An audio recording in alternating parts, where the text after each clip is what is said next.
जनाब एक पैगाम, एक बात कि हिम्मत कर इंसान तो क्या कुछ नहीं हो सकता। मुश्किलात कितनी भी आए मायूस नहीं होना चाहिए। हालात कितने ही कठिन क्यों ना हो, उनका मुकाबला हिम्मत और हौसले से करना चाहिए। ये सिर्फ कहने की बात नहीं है। लाहौर की बाहिम्मत उज़्मा ने ये बात साबित कर दी। स्कूल नहीं देखा लेकिन MBA कर लिया। 500 रुपए से मेडिकल स्टोर शुरू किया और अब लाखों रुपए की अद्वियात इस मेडिकल स्टोर में रख ली। ये तो बात है उनकी जो अब उनके हालात है, लेकिन क्यों ना आपको उनके बचपन की कहानी भी सुनाएं ताकि आप भी जान पाएं कि हम उन्हें स्ट्रॉन्ग उज़्मा क्यों कह रहे हैं। बचपन इनका बड़ा मुश्किल, जब रहने का कोई ठिकाना इनके पास नहीं था। मेहनत इन्होंने पहले दिन से की, वालिदैन का ये सहारा बनी, वालिद के साथ मेहनत की, 2 लाख रुपए जमा किए और फिर अपना एक ठिकाना ख़रीदा, अपनी छत बनाई, अपना घर ख़रीद लिया।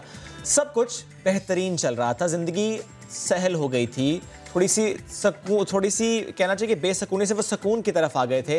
हंसी खुशी वालिदैन ने उज़्मा की शादी का सोचा, फिर उनकी शादी हुई, लेकिन ये शादी उनके लिए एक बुरा ख्वाब साबित हुई। जिस लड़के से उनकी शादी हुई उसने चालाकी से घर फरोख्त करवाया और कहा कि दूसरे घर में हम शिफ्ट होते हैं, और फिर वो फरार हो गया। जिस घर में शिफ्ट वो हुए, मालूम ये हुआ कि वो तो किराए का घर था। शौहर फिर दोबारा आया, जाली पे ऑर्डर दिया, बीवी को बैंक भेजा और फिर जो जेवरात घर में मौजूद थे वो लेकर फरार हो गया। बैंक ने पुलिस बुलवाई, उज़्मा के वालिद को गिरफ्तार कर लिया और फिर मालूम ये हुआ कि कई लोग इनके शौहर के हाथों फ्रॉड का शिकार हो चुके हैं। और फिर पैसे लेने वो उज़्मा के पास पहुंचे और कुछ अरसे बाद मालूम ये हुआ कि उनके इस शौहर की ट्रैफिक हादसे में मौत हुई। उज़्मा पीछे नहीं हटी। उज़्मा ने अपने नन्हे बच्चे के लिए मेहनत की, उन्होंने पढ़ाई की, माशरे में फिर से मकाम हासिल किया, यानी तालीम हासिल की। फिर दूसरी शादी इनकी होती है। शादी के कुछ अरसे बाद जो दूसरे इनके शौहर हैं इनको ब्रेन हैमरेज हो जाता है, लेकिन उसके बावजूद ये खातून बाहिम्मत और हौसले से खड़ी हैं और मुआशरे में एक अपना मकाम उन्होंने बनाया हुआ है। किसी की मोहताज हमें नज़र नहीं आती। उन्होंने मेहनत पर यकीन रखा क्योंकि उन्हें पता है कि मेहनत में अज़मत है। आज हमारे साथ स्ट्रॉन्ग उज़्मा मौजूद हैं तो उनसे गुफ्तगू करते हैं। अस्सलाम वालेकुम उज़्मा, गुड मॉर्निंग, कैसे हैं आप? वालेकुम सलाम, गुड मॉर्निंग टू मैडम, आप कैसे हैं? ठीक हैं? अल्हम्दुलिल्लाह बिल्कुल ठीक ठाक। आप एक एग्जाम्पल हैं बहुत सारी ख़वातीन के लिए, बहुत सारे मर्दों के लिए, हर उस शख्स के लिए जो ये समझता है कि अच्छा अब तो काम मैं नहीं कर सकता, हिम्मत से और मेहनत से पीछे हाथ खींच लेता है। मैं ज़रा अब ये जानना चाहूँगी आपकी कहानी से कि आप जब लाहौर आई आपकी उम्र क्या थी, वो पूरा सफ़र जो कि आपने तय किया, लाहौर में कहाँ पर आपका ठिकाना था, कैसे आप रही, मुश्किलात का कैसे सामना किया, स्टार्ट से बताइएगा। ओके जी, जब हम लाहौर आए थे तो मेरी टीन एज में मैं थी। 4 हम बहन भाई हैं, सबसे बड़ी मैं हूँ, उसके बाद 2 भाई हैं, फिर सबसे छोटी बहन है। तो टीन एज में हम लाहौर आ गए थे, कुछ फैमिली क्राइसिस थे, गाँव से लाहौर में आना पड़ा। लाहौर में आके हमें बिल्कुल भी शहर के बारे में कोई अंदाज़ा नहीं था कि शहर की दुनिया कैसी है और क्या है। तो यहाँ पे आके मेरे अम्मी के कुछ जानने वाले थे, उन्होंने हमें एक फैक्ट्री में जॉब पे लगवा दिया। वहाँ पे धागे वगैरह कटिंग होते थे, हम धागे वगैरह काटते थे वहाँ पे, तो मुझसे वो काटे नहीं जाते थे धागे। अच्छा, तो ये उज़्मा सॉरी बट आपकी उम्र उस वक्त क्या थी जिस वक्त आपकी ये जॉब शुरू हुई? मेरी उम्र उस टाइम 16 साल। 16 साल। और आपने कहा ना कि धागा भी नहीं काटा जाता था, यानी ज़ाहिर है वो काम आपके लिए मुश्किल था, काम आपके लिए नया था। वो एक छोटा सा क्लिपर था, उससे वो कटिंग करनी होती थी गारमेंट्स की ना, शर्ट्स की, वो धागे वगैरह उसको कहते हैं क्लिपिंग। ओके। तो वो मुझे काटने नहीं आते थे, तो मैंने शाम तक बड़ी मुश्किल से ना 6 रुपए कमाए थे, आज भी मुझे याद है। और उसकी वजह से मेरी उंगली पे आज भी जख्म के निशान है, यानी कि मेरी उंगली भी साथ ही कट गई थी और मुझे फिर बड़ी डांट भी वहाँ पे पड़ी। वो जो ठेकेदार था उसने बड़ा डांटा।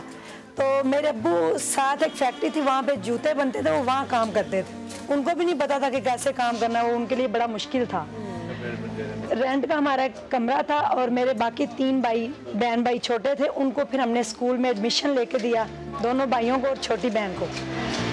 प्ले ग्रुप में वो थी माशाल्लाह, आज उसने मास्टर्स किया हुआ है। माशाल्लाह। तो फिर मैंने अपने अब्बू से कहा कि अब मैं क्या करूं, मुझसे ही नहीं, मुझे मेरे अम्मी अब्बू शाम को मुझे लेने आए तो वो बड़ा मुश्किल था, जब वैन का किराया 2 रुपये था और हमारे 10 रुपये खर्च हो गए और 6 रुपये मैंने कमाए।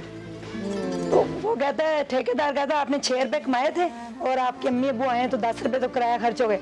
फिर हमने सोचा कि हम पैदल जाया करेंगे। और कितना चलना पड़ा? 2 घंटे का था। 2 घंटे पैदल आना और 2 घंटे जाना। यस, जाना। सुबह 8 बजे फैक्ट्री स्टार्ट होती थी, हम घर से 6 बजे निकलते थे। कोट लाखपत स्टेशन के पास हमारा घर था लाहौर में, और वहाँ से हम लाइनों के साथ साथ पैदल जाते थे और पूरे 8 पौने 8 हम फैक्ट्री पहुँच जाते थे। शाम को 5 बजे छुट्टी होती थी, वहाँ से चलते थे 7 बजे घर आ जाते थे।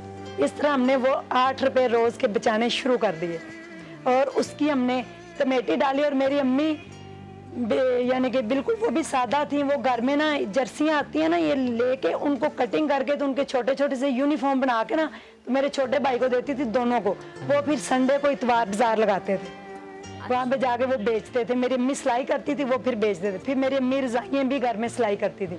तो इस तरह बड़ा करके ना हमने पैसे जमा करके तकरीबन 1-1.5 साल के अंदर अपने छोटा सा घर बनाया था। अच्छा, कितने पैसे जमा हुए थे? बड़ा खुश हम हुए, तकरीबन हमने 2 लाख रुपए जमा किए थे। और ये 2 लाख जमा करने के लिए उस्मा आप सब ने बहुत मेहनत की, यानी ये एक दिन की कहानी नहीं थी, ये एक दिन की बात नहीं थी, क्योंकि आप रोजाना पैदल चलना भाई थे। यस, कि अगर आप पैदल जा रही हैं, आपके वालिद पैदल जा रहे हैं, आपकी वालिदा रज़ाइयाँ सी रही हैं, आपके भाई वो यूनिफॉर्म को बेचने के लिए इतवार बाजार जा रहे हैं, 2-2 घंटे पैदल चलना और सख्त मौसम को बर्दाश्त करना। और फिर मेरे भाई रात को फिर जी छोटे छोटे से थे मेरे भाई, और रात को वो अंडे भी बेचते थे, दोनों। अमरूद भी बेचे उन्होंने। बड़ी हमने मेहनत की, तो बड़े हम खुश हुए जब हमारा छोटा सा घर बन गया। और ये 2000 की बात है। 1999 में हम आए थे और 2001 में हमारा अपना घर था। यानी यहाँ उसके 1999 में जब आप लोग आए उस वक्त ज़िंदगी बहुत मुश्किल थी, बहुत कठिन थी। 1 साल आपने बहुत मुश्किल देखी, लेकिन 2000 का सूरज जब तुलू हुआ तो वो ज़िंदगी आपकी थोड़ी बेहतर हुई, आपको सुकून मिला, आपको खुशी हुई, इत्मीनान हुआ कि अपनी छत है जिसके लिए आपके घर के हर फर्द ने मेहनत की। यानी साल 2000 में चीज़ें खासी बेहतर हुई क्योंकि आपको अपना घर मिल गया। फिर क्या हुआ? फिर कौन सा नया इम्तिहान शुरू हुआ? सबसे बड़ी बात यह सर कि जब वो धागे थे ना, उस धागों से फिर मैं बहुत आगे पहुंच गई। मैं कटिंग डिपार्टमेंट में आ गई, मुझे बंडलिंग, स्टिकरिंग, क्वालिटी इंस्पेक्शन सब कुछ आ गया। मैंने वो बड़े दिल से सीख लिया। माशाल्लाह। और मेरी सैलरी लग गई और मुझे 1000 सैलरी मिली। उस वक्त मैंने 1000 का नोट भी देखा, मुझे बड़ी खुशी हुई। फिर मेरी 2003 में सर मैंने फिर एक डॉक्टर साहब थे, वो बहुत अच्छे थे, और मेरा एक उम्रे का टिकट और साथ उन्होंने पैसे दिए, मैंने फिर उम्रा किया। माशाल्लाह। 2005 में फिर सर मेरी शादी हुई। अच्छा, ठीक। जिस शख्स से मेरी शादी हुई, he was MA English, MA economics, LLB। और आपके शहर कराची में ही मेरी शादी हुई थी। अच्छा, तो आप शादी करके फिर कराची आ गई? मुझे अपना नाम भी नहीं लिखना। नहीं, हम कराची नहीं गए थे, बाद में गए थे। लाहौर में शादी उन्होंने करी थी। तो उसके बाद फिर मैं पढ़ी लिखी इतना नहीं थी, तो वो बंदा बहुत चालाक था और मेरे घर वाले बहुत ही सादे, बिल्कुल सिंपल, कुछ हमें पता नहीं। उसने सर चालाकी के साथ ना मेरी अम्मी अब्बू से कह के ना शादी के 3 माह बाद ही हमारा घर बेच दिया। कहने लगे कि ये जो जहाँ मुझे वो शादी करके लेके गए थे वो घर भी रेंट का था। अच्छा। और जो हमारा अपना घर था, कह रहे हैं ये दोनों घर बेच के ना एक बड़ा घर लेते हैं। तो ये आप लोगों के साथ ही रहेगी। मेरे बहुत बड़े प्रोजेक्ट होते हैं, मुझे आउट ऑफ सिटी जाना पड़ता है, तो फिर ये अकेली रहती है, अच्छा नहीं है। तो मेरे अब्बू ने उनको अपना बेटा बनाया। मेरे भाइयों छोटों को पीछे किया, उनसे कहा ये हमारे घर का बड़ा बेटा है, सब कुछ उसके हाथ में दे दिया। और उसने फिर घर बेच के हमें एक रेंट के घर में ले गया। वो पैसे उसने कहाँ खर्च किए कुछ पता नहीं सर। और एक रेंट की गाड़ी ली, उसका एक्सीडेंट भी कहीं करवा दिया। और 6 माह के बाद हमें पता चला कि ये घर किराए का।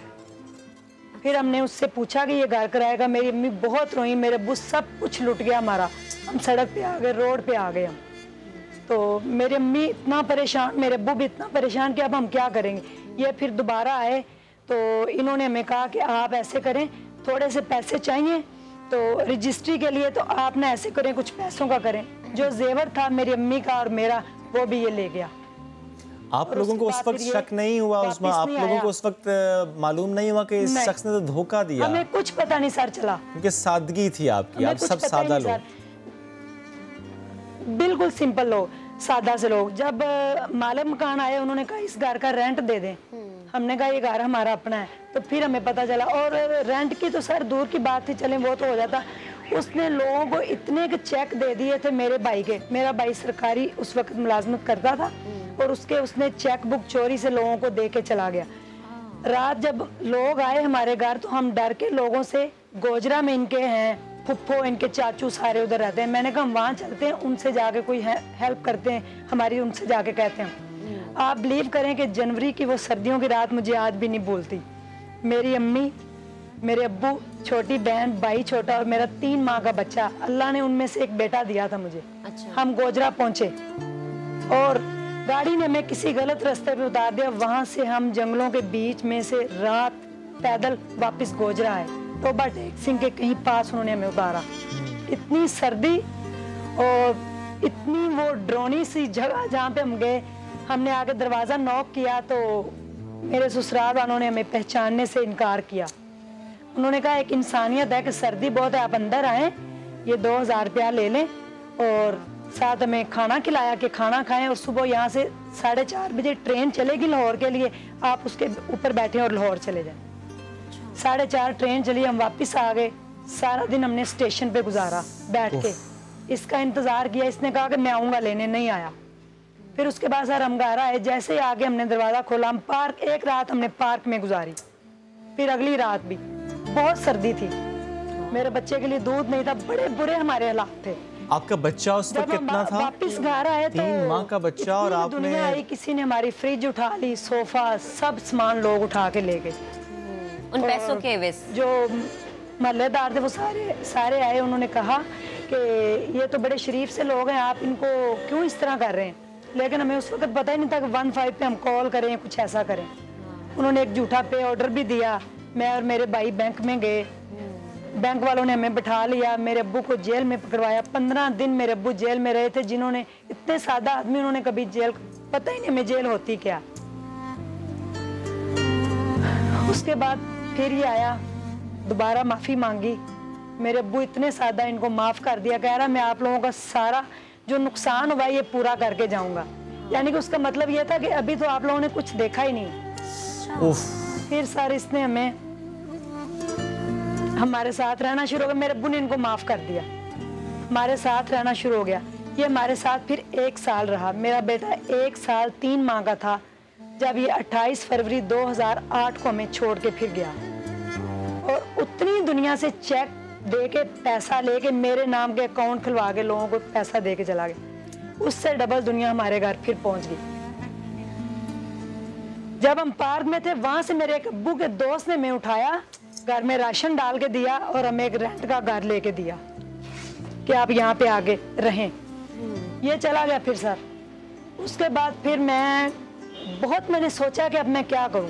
हालांकि उस टाइम लोग डिसाइड हो जाते हैं, खुदकुशी कर लेते हैं, गलत रास्ते पे चले जाते हैं। मैंने एक स्कूल की सफाई की, मेरे घर वालों को अब मैंने शायद जाके मैं बताऊं भी, चोरी उनसे। सुबह सुबह मैं एक स्कूल की सफाई करती थी, फिर मैंने उनसे कहा कि सुबह तो पता चल जाएगा, मैं दोपहर में किया करूंगी। जब स्कूल की छुट्टी होती थी, मैं एक स्कूल की सफाई करती थी, उसके मुझे 1500 रुपये मिलते थे। और फिर एक मेडिकल स्टोर पे मुझे एक छोटी सी जॉब मिल गई, वहाँ मैंने 2 साल सफाइयाँ की थी। ये जो मेडिकल स्टोर है ये वही है, यहाँ पे मैंने सारी सफाइयाँ, इसकी दीवारें धोनी, सर्फ से सारी तपड़ियाँ। वो जो थे यहाँ पे वो बहुत अच्छे भाई थे, उन्होंने 2 साल के बाद फिर मुझे काम सिखाना शुरू किया था। फिर मैंने कहा मैंने शादी नहीं कर रही तो मैं पढ़ूंगी इंशाल्लाह। फिर मैंने प्रैक्टिस की, लोगों से पूछा, बुक्स ली, और मैंने फिर मैट्रिक किया डायरेक्ट मैट्रिक किया उस्मा आपने? यस। यानी उस्मा आपने बिल्कुल की। आप स्कूल नहीं गई थी, आपने पढ़ा नहीं था, तो थोड़ा बहुत मुझे ना वो अच्छा। वो मेडिकल स्टोर में सर रहते रहते मुझे प्रैक्टिस बड़ी हो गई थी ना, सही, मुझे सही। नाम याद हो गए कि ये दवाइयों की इंग्लिश है, ये वो फलां। लेकिन मैट्रिक में तो हम देखते हैं बड़े मुश्किल से सब्जेक्ट्स होते हैं ना उस्मा, तो वो उन सब्जेक्ट्स को कैसे पढ़ा आपने, कैसे याद रहा, कैसे पेपर दिए, प्लीज जरा ये भी बताएं। मैंने मैट्रिक में जो मैथ था उसको जुबानी याद किया। जुबानी? सारे मैंने मैथ के जो मैथ के मैंने क्वेश्चन सारे जुबानी आज मुझे हंसी आती है। और मैट्रिक का जो मैथ का पेपर था वो मैंने सिर्फ आधे घंटे में सॉल्व कर लिया, क्योंकि मेरा रट्टा बड़ा उस वक्त। कितने नंबर आए थे मैथ्स में? मैंने अपना नाम स्ट्रॉन्ग उस्मा रखा। उस्मा नंबर कितने आए थे मैथ्स में? 65। आधे घंटे में आपने पूरा पर्चा हल कर दिया। आधे घंटे में ना एमसीक्यूज होते हैं, वो मैंने 1 2 3 स्टॉप बस ओके ओके करो। क्योंकि जैसे आपने उस्मा लेकिन जो उसके शॉर्ट क्वेश्चन थे वो ऐसे मुझे जुबानी याद थे, मैंने हाथ के ऊपर ना डॉट के निशान लगाए थे, अगर ये क्वेश्चन आया तो इसकी ये निशानी, ये आया तो ये निशानी। कमाल। तो मैंने सारा ऐसे ना आधे घंटे, मैंने कहा भाई पकड़ो। मेरा बेटा 2 साल का था, बहुत रोता था जब मैं पेपर देने जाती थी, तो मैंने कहा भाई ये पेपर ले ले। उसने कहा नहीं, पेपर तो 2.5 घंटे का, कम से कम 1.5 घंटे बाद लेंगे आपसे। मैंने एक लॉन्ग क्वेश्चन 2 आए थे, वो भी मैंने जुबानी, मैंने कहा हाँ ये तो वही क्वेश्चन है, इक्वल टू ये वो फलां लगा के मैंने सारा कर दिया। उस्मा बड़ा मजे का सीन था, वाकई बहुत मजे का सीन था, और सुन के बहुत मजा आ रहा है। लेकिन ज़ाहिर है ये हुआ इसलिए कि आपने जिंदगी में इतनी मुश्किलात देखी कि फिर ये मैथ का पर्चा कुछ था ही नहीं उसके आगे। आपने तो ऐसी ऐसी मुश्किलात को मेरे लिए कुछ भी ना, क्योंकि हमने पार्क में 2 रातें गुजार ली थी बिल्कुल लोगों के डर से, और हम भूखे इतने दिन रहे थे, तो फिर ये तो कुछ भी नहीं था। उसके बाद जब रिजल्ट आने वाला होगा ना, मैंने अपने बेटे को तैयार किया, 500 रुपए का नोट जमा किया हुआ था। हम वो कैंप लगते थे, मैं कैंप पे गई, मैंने कहा भाई 1614140 164140, मुझे आज भी याद है अपना रोल नंबर। मैंने कहा देखिएगा हम पास हुए कि नहीं। कह रहा है आपका नाम उस्मा है? मैंने कहा जी। कह रहा वल्दियत शाह मोहम्मद? मैंने कहा जी। कहता आपके 662 मार्क्स हैं। मैं कहा भाई जरा ध्यान से देखो ये पेपर दूसरा। कह रहा बाजी बिल्कुल ठीक है, ये देखे। फिर मैं एक और कैंप पे गई, मुझे यकीन नहीं आया। फिर मैंने डॉक्टर साहब जो थे मेरे साथ, मैंने कहा आप फोन करो। उनके बोर्ड के ऑफिस में ना कोई दोस्त थे, उन्होंने फोन किया, उन्होंने कहा इसके 662 नंबर हैं, ये पास है। तो मैंने 500 रुपए का नोट फिर खर्च किया, जश्न मनाया। क्या जश्न तो बनता था उस्मा। मेरे साथ रेगुलर पढ़ते हुए आए। अच्छा उस्मा, मैथ्स की बात करें, मुझे मैथ्स में एक चीज बड़ी मुश्किल लगती थी अलजबरा के हवाले से, तो मुझे ये भी कोई टिप देंगे, ये आपने कैसे सॉल्व किया? इसकी क्या निशानियां लगाई थी आपने? मुझे आज भी नहीं पता कि अलजबरा क्या है, लेकिन वो जो मैट्रिसेस हैं वो मुझे अब आ गए हैं। मैट्रिक्स जो है ना वो मुझे अब इतने अच्छे आ गए हैं, पता नहीं क्यों। तो मैंने कहा शुक्र है मेरी जान छोड़ दी, मैंने कर लिया वो पेपर। बस मेरा रिजल्ट आया, तो मैं आज भी हैरान हूँ। जब मैथ का मेरे पेपर सामने आया ना, तो मेरे छोटा भाई भी मेरे साथ था, उसने भी मेरे साथ, उसको मैंने मार मार के मैट्रिक करवाया था। मेरी छोटी बहन तो रेगुलर आ रही थी ना, हम तीनों ने इकट्ठे मैट्रिक किया। तो जब क्वेश्चन आया तो मैंने कहा ओहो ये वही क्वेश्चन, यानी कि एक जैसी फिल्म होती ना मेरी आंखों के सामने ना, ऐसी फिल्म चल रही है। क्या बात है, आपने तो माइंड मैपिंग कर ली थी। क्या बात है उस्मा, क्योंकि वक्त कम है तो मैं जरा तेजी से बढ़ता हूँ आगे। उस्मा बिल्कुल, वो आपको बिल्कुल, क्योंकि सारी फिल्म यहाँ चल रही थी। जरा मुझे बताएं कि मैट्रिक आपने किया, उसके बाद फिर आपने माशाल्लाह MBA किया। मैंने फिर इंटर किया सर, उसके बाद फिर एक हॉस्पिटल में मैंने जॉब की। मुझे मेडिसिन के नाम बड़े अच्छे तरीके से आते हैं, मुझे ECG आती है, मुझे अल्ट्रासाउंड आती है, मुझे एक्सरे आते हैं, मुझे बैनुल्ला पास करना आता है, ईच एवरीथिंग। बस मिस्टेक ये हुई कि उस टाइम अगर मैं साइंस से मैट्रिक करती तो आज मैं एक सक्सेसफुल MBBS डॉक्टर होती। ओके, तो ये वो रीजन है जिसकी वजह से आपने फिर मैट्रिक के बाद यानी FA, BA और फिर MBA का सोचा। हाँ, तो मुझे बताएं। किया सर मैंने अपनी फैमिली से कहा आप घबराएं नहीं, मैं आप लोगों के साथ हूँ। फैमिली को मैंने हौसला दिया, मुझे उस वक्त हौसले की जरूरत थी, लेकिन नहीं, मैंने कहा कोई बात नहीं। मेरी 22-23 साल की उम्र में सर शादी हुई थी। मैंने अपने घर वालों से कहा मैं आप लोगों के साथ हूँ, आप बस देखते जाएं होता गया। फिर मैंने सर इंटर किया, फिर उसके बाद BCom किया। BCom भी लोगों के कहने पे किसका बड़ा स्कोप है आप कर ले, उसमें मैथ फिर आ गया, लेकिन मैथ को मैंने सॉल्व नहीं किया, मैंने स्टैटिस्टिक को अच्छे तरीके से समझा और वो मैं कर गई। BCom पार्ट 2 में सर मेरा दोबारा निकाह हुआ। और मेरे ससुराल वाले बहुत अच्छे हैं माशाल्लाह। मेरे ससुर मेरे फ्रेंड हैं, बेस्ट फ्रेंड हैं। क्या बात है, साथ बहुत अच्छी है माशाल्लाह। जिनसे निकाह अभी आपने देखा था, मैं अभी दोबारा दिखाती हूँ। ये मेरे से 6 साल छोटे हैं। ये अफजल, चले हम इनसे भी बात करते हैं। स्ट्रॉन्ग उज़मा के स्ट्रॉन्ग हस्बैंड, आज मेरे चलिए जी उनसे भी बात करते हैं। स्ट्रॉन्ग उज़मा के स्ट्रॉन्ग हस्बैंड है ये है मोहम्मद जब्बार। वागना जब्बार, कैसे हैं आप जब्बार? माशाल्लाह इतनी प्यारी रहमत आपके पास है, इतनी स्ट्रॉन्ग ये खातून आपके साथ है जी। इधर है, कह रहे इतनी प्यारी रहमत और स्ट्रॉन्ग आगे है। थोड़ी फनी हो जाएगा, कोई How cute and beautiful is that? Jabbar story मेरी सुन के घबराए नहीं। नहीं आपकी स्टोरी एग्जांपल है। You are motivation. जब्बार मुझे आप बताएं कि ज़ाहिर है स्टोरी हम तो सिर्फ सुन रहे हैं, आपने तो ज़ाहिर है वो स्टोरी देखी है। इनको बेसिकली आपने वो सारा जो चेहरे पे कहते हैं ना रिंकल्स पड़ जाते हैं परेशानियों से, आपने तो वो करीब से देखे हैं, तो आपको तो बेहतर अंदाज़ा है कि ऐसे ही नहीं कह रहे स्ट्रॉन्ग उज़मा, वो बनी है स्ट्रॉन्ग उज़मा। तो अब आप मुझे बताएंगे कितना आपको अच्छा महसूस होता है कि आपकी जो बेटर हाफ है, आपकी जो बीवी है वो बड़ी स्ट्रॉन्ग है? जी बड़ा अच्छा लगता है जी, मैं प्राउड फील करता हूँ। अल्हम्दुलिल्लाह आज हम सक्सेसफुल हैं। हमने छोटा सा सेटअप दोबारा शुरू किया है। अल्लाह पाक ने हमें बहुत अपनी रहमतों से नवाजा है। आज हम माशाल्लाह हम अपनी ना अच्छा कदम अपना घर का खर्चा चला रहा हूँ। माशाल्लाह माशाल्लाह। अच्छा उज़मा, अल्लाह ताला ने मुझे चलिए जब्बार तो बात कर रहे हैं माशाल्लाह, बहुत खुश पहले हैं। जी पहले हमारा स्टोर खत्म हो गया था, ये दोबारा हमने स्टार्ट किया है। अच्छा, हमने शुरू से स्टार्ट किया है बिल्कुल नील से। ये बिल्कुल खत्म हो गया था, 2.5 साल बाद फिर हमने दोबारा ये शुरू किया है। वो किसी से कर्जा उठा के तो ऐसे उसे तो आपको पता है सरकमस्टेंस डांसेस आते हैं। बिल्कुल। अच्छा उज़मा, मैं आपसे भी एक सवाल करना चाह रहा हूँ क्योंकि ज़ाहिर इनकी तबीयत से मुतालिक हम नहीं पूछ पाए आपसे। आपकी शादी हुई उसके बाद इनको ब्रेन हैमरेज हुआ, वो भी एक मुश्किल पड़ी आप पर। सर मेरी शादी वो सबसे बड़ी मुश्किल, वो जो मुश्किलें थी वो मैंने सह ली।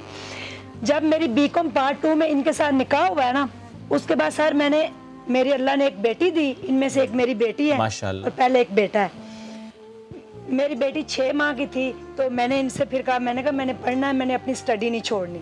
बीकॉम मैंने बड़े अच्छे तरीके से किया, बड़े मेरे अच्छे मार्क्स आए। उसके बाद सर इन्होंने कहा ठीक, ये फर्स्ट शख्स थे जिन्होंने मुझे कहा कि आप पढ़ें, वरना मुझे किसी ने पढ़ने नहीं दिया। और मैंने मैट्रिक भी पार्क में बैठ के किया है, इंटर भी पार्क में और बीकॉम भी पार्क में। मेरे पास जगह नहीं होती थी पढ़ने की और फीस नहीं होती थी एकेडमीज को देने के लिए, और सारा दिन गर्मी में मैं पार्क में अपने बेटे के साथ पढ़ती थी बैठ के। मेरी छोटी सिस्टर कभी उसको संभालती थी घर में बच्चे को, लेकिन अक्सर वो मेरे साथ ही रहता था। तो सर मेरी फर्स्ट MBA की क्लास थी, मैं बड़ा एक्साइटेड थी कि अब मैंने MBA करना है। तो MBA की मैं फर्स्ट क्लास लेके घर आई, वहाँ पे भी बड़ा माहौल था। एप्पल आईफोन का मुझे नहीं पता था, वहाँ पे जाके पता चला और मुझे वो पढ़ाएगा यस।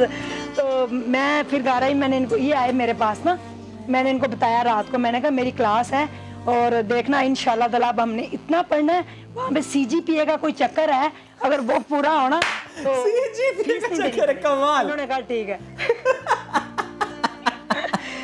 क्योंकि वो 4 CGPA होना फिर फीस नहीं देनी पड़ती। और मुझे A ग्रेड का नहीं पता था कि A ग्रेड B कमाल। अच्छा उज़मा, MBA में भी सिंपल थी। जबरदस्त, आप अभी भी बहुत सिंपल हैं उज़मा, क्योंकि वक्त बड़ा कम है, मेरे पास सिर्फ 30-40 सेकंड्स है, तो बस मैं और भी सुनता, लेकिन बस मुझे आखिर में आपसे 2 बातें पूछनी। एक, आपका मैसेज क्या है अपने सुनने वालों को कि मुश्किल से घबराना नहीं है, और दूसरा, किस चीज़ ने आपको मोटिवेशन दी, जब मुश्किल पड़ी किस चीज़ ने आपको हौसला दिया? मेरे बेटे ने। अच्छा, मेरा छोटा बेटा जो था, क्योंकि उससे पहले सर हम आए थे मुश्किलों का पता ही नहीं था, लेकिन जब मेरा बेटा हुआ तो जब मैं शाम को घर आती थी ना तो वो मुझे कहता था मामा आप सलांटी लाई हो, चॉकलेट लाई हो। सारी दुनिया की मुश्किलें एक तरफ हो जाती थी और मेरा बेटा जो था उससे फिर मुझे मोटिवेशन मिली। मैंने कहा मैंने इसके लिए कुछ करना है। वहां से फिर मैंने ठाना था और मैंने कहा था इसको मैंने मुआशरे में एक पॉजिटिव इंसान बनाना है। इसका बाप पढ़ा लिखा हो गया, इतना चीटर था, लोग ये जानेंगे ये कि उज़मा का ये बेटा है, इसको मैंने ऐसा स्ट्रॉन्ग और इतना मैंने कहा इसको मैंने अच्छा इंसान स्ट्रॉन्ग बनेगा उस्मा। जब माँ इतनी स्ट्रॉन्ग होगी तो बेटा क्यों स्ट्रॉन्ग नहीं होगा? उस्मा, एक जुमले में सुनने वालों को कि मुश्किल में घबराना नहीं है। हाँ, मुश्किल में घबराना नहीं। और सर मैं सुसाइड करने लगी थी, मुझे आर्थराइटिस हो गया ना, आर्थराइटिस की पेशेंट। अच्छा। इनको सर डबल हेमरेज हुआ और ये कोमा में चले गए। 21 दिन कोमा में रहे थे ये। फिर अल्लाह ने सुनी, मैंने कहा या अल्लाह इनको बचा ले, जो भी है मैंने फिर इतना मेरा कॉन्फिडेंस अल्लाह के ऊपर हो गया। मैंने कहा अगर मेरी किस्मत में दोबारा बेवा होना नहीं लिखा तो ये बच जाएंगे इंशाल्लाह। ये 21 दिन ये एक मौजज़ा था सर। डबल हेमरेज, काइट्री फटी हुई और पैरालाइज लेफ्ट साइड सारी डेड और कोमे में। अल्लाह ने इनको कोमे से बाहर निकाला। ये मेरा अल्लाह के ऊपर अल्लाह ने इनको भी कोमे से बाहर निकाला, अल्लाह ने आपको भी मुश्किलात से निकाला। उस्मा, आपकी कहानी सुन के हम सबको बहुत मोटिवेशन मिली। अल्लाह बहुत कामयाब करे, अल्लाह बरकत दे। आप दोनों के लिए नेक तमन्ना, आपके बच्चों के लिए बहुत सारी दुआएं। और वाकई अल्लाह किसी इंसान पर बहुत ज़्यादा बोझ डालता है, लेकिन उसके साथ साथ अल्लाह उस बोझ को उठाने की ताकत और हिम्मत भी देता है। वो ताकत और वो हिम्मत अल्लाह ताला ने उस्मा को दी और इसीलिए उस्मा ने उस सारे बोझ को उठाया।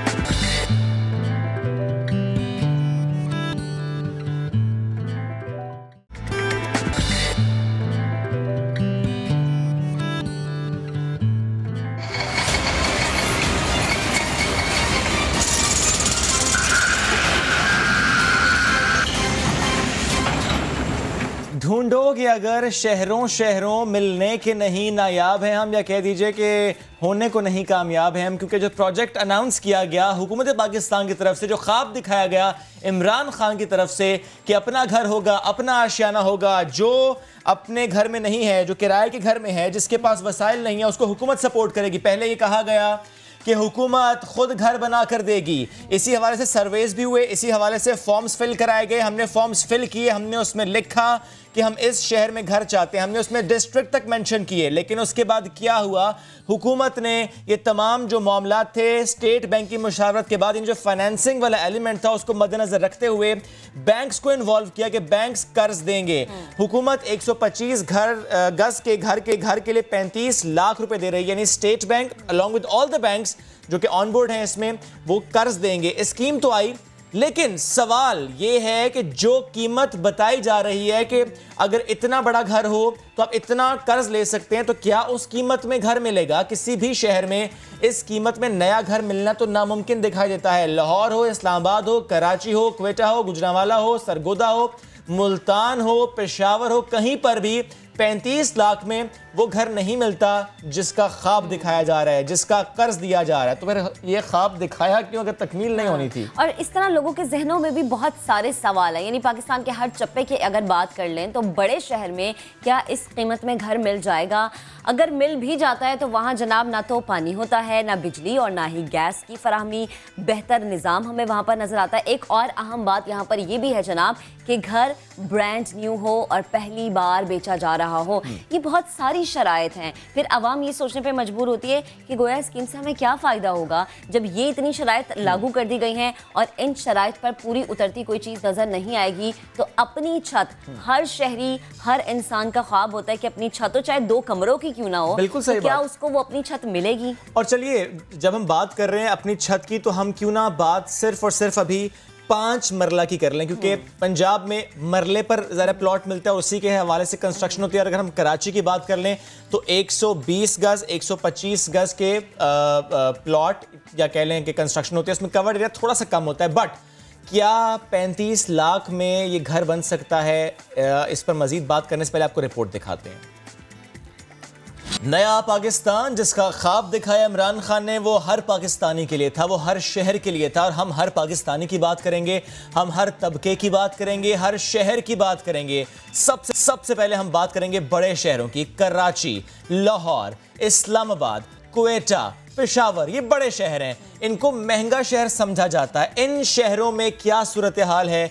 वहाँ प्रॉपर्टी डीलर से जब सवाल किया जाए कि क्या इस कीमत में घर बन जाता है, घर मिल जाता है, तो क्या जवाब मिला? अली हफीज़, मोहम्मद लुकमान और वहाब कामरान हमें अपने अपने रिस्पेक्टिव सिटीज से अपडेट करेंगे।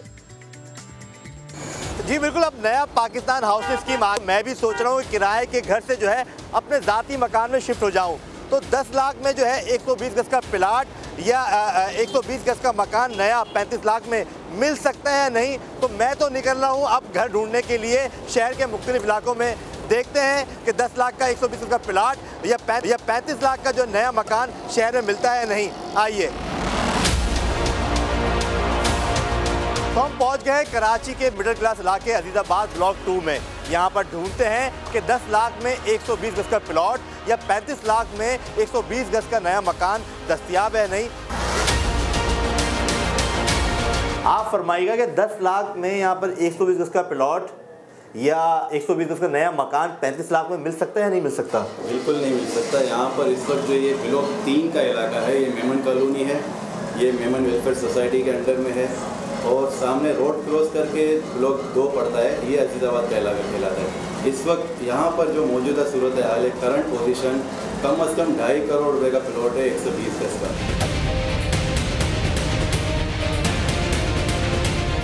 तो हम आ गए सरजानी टाउन में, सेक्टर 7B और 7C के दरमियान मौजूद हैं। यहाँ पर भी 120 गज के घर हम तलाश करेंगे। 10 लाख का तो नामुमकिन सी बात है, लेकिन 35 लाख में ये है कि फ्लैट्स वगैरह मिल सकते हैं। यहाँ पर कीमतें काफ़ी बढ़ी हुई घरों की। यहाँ पर अगर आप इस घर को लेने जाएंगे तो यहाँ पर 60 लाख रुपए, 70 लाख रुपए, 65 लाख रुपए, यानी 120 गज का जो मकान बनाया है वो 70 लाख तक का सरजानी मिल रहा है। 120 गज का प्लॉट 10 लाख में मिल सकता है या नहीं, और ये फरमाइएगा क्या 35 लाख में 120 का बनाया मकान या सरजानी किसी सेक्टर में मिल सकता है या नहीं मिल सकता? जी बिल्कुल मिल सकता है। यहाँ पर 10 लाख के प्लॉट और वो भी KDA की प्लानिंग के मंजूर शुदा जो बैलेटिंग के प्लॉट होते हैं। कौन से सेक्टर में मिलेंगे 120 का प्लॉट 10 लाख में मिलेगा? आपको सेक्टर 10 के अंदर मिल जाएगा। सेक्टर 10 के अंदर आप कह रहे हैं सरजानी का इलाका सेक्टर 10 में जो है 10 लाख का प्लॉट, 10 लाख में जो है 120 का प्लॉट मिल जाएगा। सरजानी में हमने 120 का प्लॉट तो 10 लाख में निकाल लिया है। अब हम चलते हैं स्कीम 33। स्कीम 33 गुलशन मेमार जो है वो डिस्ट्रिक्ट ईस्ट का इलाका है, वहाँ चल के देखते हैं वहाँ क्या कीमतें हैं। और घर की तलाश में हम पहुँच गए स्कीम 33। यहाँ पर हम तलाश करेंगे कि क्या 10 लाख में 120 का प्लॉट और 35 लाख में नया मकान दस्तयाब है या नहीं। स्कीम 33 में जानते हैं स्टूडेंट से कि क्या कीमतें चल रही है प्लॉट की और मकान की। आइए, प्लॉट जो है यहाँ पर जो मुख्तलिफ कोऑपरेटिव हाउसिंग सोसाइटी है वहाँ पर 45 से 60 लाख रुपए का प्लॉट है 120 गज का, और मकान जो है वो 90 लाख रुपए का 120 गज का मिलता है। लो जनाब, हुकूमत पाकिस्तान ने तो बेघर लोगों का मसला हल कर दिया। शख्स 35 लाख रुपए का कर्जा ले सकता है जिससे 120 गज का घर या 5 महले का घर खरीद सकता है। क्या सचमुच लाहौर में ऐसे घर मौजूद हैं जो कि 35 लाख रुपए में मिल जाते हैं? आइए ऐसे घर को ढूंढते हैं।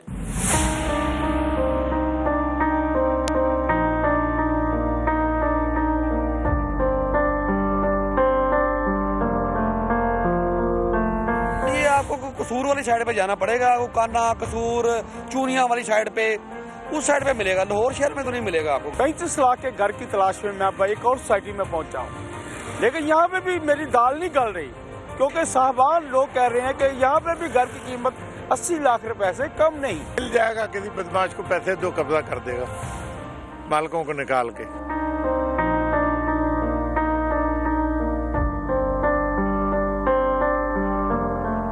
जिसको मैं जनूबी लाहौर के इलाके LD एवेन्यू मौजूद हूँ, लगता है कि ये यहाँ मुझे मकान जरूर मिल जाएगा, क्योंकि इतने सारे प्लाट हैं, यकीन इनमें से एक ना एक प्लाट मेरा जरूर होगा। बिल्कुल नहीं आ सकता। इसमें यही हो सकता है कि प्लाट आपके पास अवेलेबल है तो कंस्ट्रक्शन हल्की फुल्की हो जाएगी, लेकिन प्लाट भी अगर ख़रीदना है और कंस्ट्रक्शन भी करनी है, दैट इज़ इम्पॉसिबल।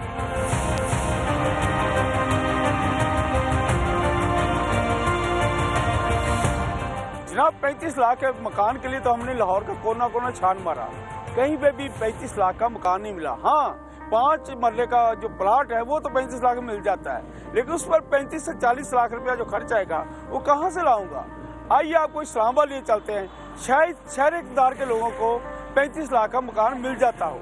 जी, लाहौर की सूरत हाल तो आपने जानी है, मैं आपको बताऊंगा इस्लामाबाद के हवाले से।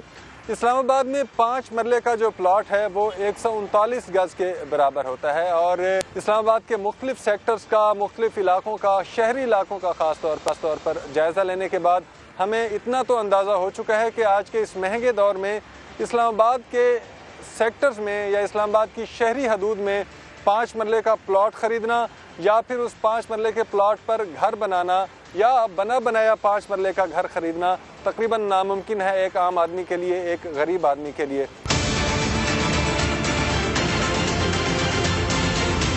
इस वक्त हम तरनोल में मौजूद हैं। इस्लामाबाद से लगभग ये 20 से 25 किलोमीटर के फासले पर इलाका है, देही इलाका शुमार किया जाता है और यहाँ पे कहा जाता है कि ज़मीन के रेट शहर की निस्बत काफ़ी सस्ते होते हैं। तो एक मकामी शख्स हमारे साथ मौजूद हैं, इनसे बात करते हैं। भैया, क्या रेट है इस इलाके में ज़मीन का? इस तरनोल में ज़मीन का रेट है 3 से लेकर 4, 4.5, 3 से। इस सड़क के नज़दीक जो है 6, 6.5 लाख है और पीछे जो थोड़ा जाओ 2.5, 3, 3.5। हम अब आगे जाकर बिल्डर से बात करते हैं और उनसे जानने की कोशिश करते हैं कि 5 मरले के घर पर टोटल कितना खर्चा आता है। 2 बेडरूम किचन बाथ का अगर हम एक सेट बनाएं तो तकरीबन उसमें 15 से 20 लाख कंस्ट्रक्शन चार्जेस उसमें आएंगे और मिडिल क्लास फैमिली के लिए बन सकता है वो। अगर आप उसमें जैसे जैसे ज़्यादा चीज़ें अच्छी ऐड करते जाएंगे तो फिर वो 25-30 तक भी चला जाता है। इस वक्त हम तरनोल से भी आगे फतेहजंग रोड पर एक निजी हाउसिंग सोसाइटी में मौजूद हैं। ये इस्लामाबाद शहर से लगभग 28-30 किलोमीटर दूर इलाका है और यहाँ पर जब हमने आके रेट्स का पता किया तो मालूम ये हुआ कि इस इलाके में भी, इस सोसाइटी में भी कम अज़ कम 7 लाख रुपए फी मरला ज़मीन का रेट है।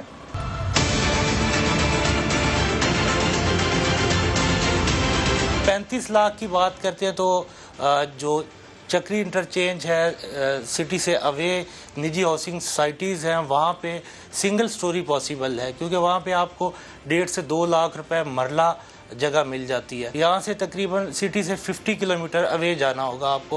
कई घंटों की तलाश के बाद हम पहुँचे हैं इस्लामाबाद की कच्ची आबादी मेहराबादी में। यहाँ पे आपको 8 से 10 लाख रुपए में 5 मरले का प्लॉट भी मिल जाएगा और 30 से 35 लाख रुपए में नया बना बनाया घर भी। लेकिन एक बात जहन में रखिए कि ये इलाका ना तो CDA से मंजूर शुदा है और ना ही यहाँ पर सीवरेज और सफाई का कोई ख़ास इंतज़ाम मौजूद है। तो जनाब, ये हमारे बड़े शहर कराची, लाहौर, इस्लामाबाद और यहाँ के जो शहरी हैं, हम देखते हैं अमूमन यही है कि जब हम अपने घर की बात करते हैं तो इन लोगों का इंटरेस्ट हमें ज़्यादा नज़र आता है। खैर, आपको बताएं कि तामीराती लागत से मुतालिक तो हमने बात कर ली। बड़े शहरों में तो 120 गज का ग्राउंड प्लस 1 मकान तकरीबन 40 लाख रुपए में तामीर होता है। ये वो कीमत है जो कंस्ट्रक्शन पर आती है। इसमें नक्शे की मंजूरी और दीगर सरकारी फीसें, बिजली गैस के मीटर्स के कनेक्शन, पानी की बोरिंग, बरकी आलात वगैरह के अखराजात शामिल नहीं होते। जनाब, घर में क्या क्या लगता है और इसकी क्या क्या कीमतें होती हैं, ये भी एक बड़ा सवाल तो हमने सोचा कि ग्राउंड प्लस 1 मकान पर तामीरी लागत क्या आती है, जरा इससे मुतालिक बात कर लें। हमारे एंकर फवाद जैदी ने इससे मुतालिक एक डिटेल्ड रिपोर्ट तैयार की है, आपको वो रिपोर्ट दिखाते हैं।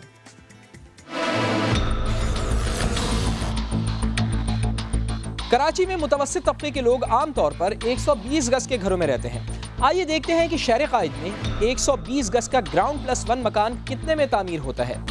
120 गज में 1080 स्क्वायर फुट होते हैं, मगर मकान तकरीबन 1000 स्क्वायर फुट पर तामीर किया जाता है, जो कि कवर्ड एरिया कहलाता है।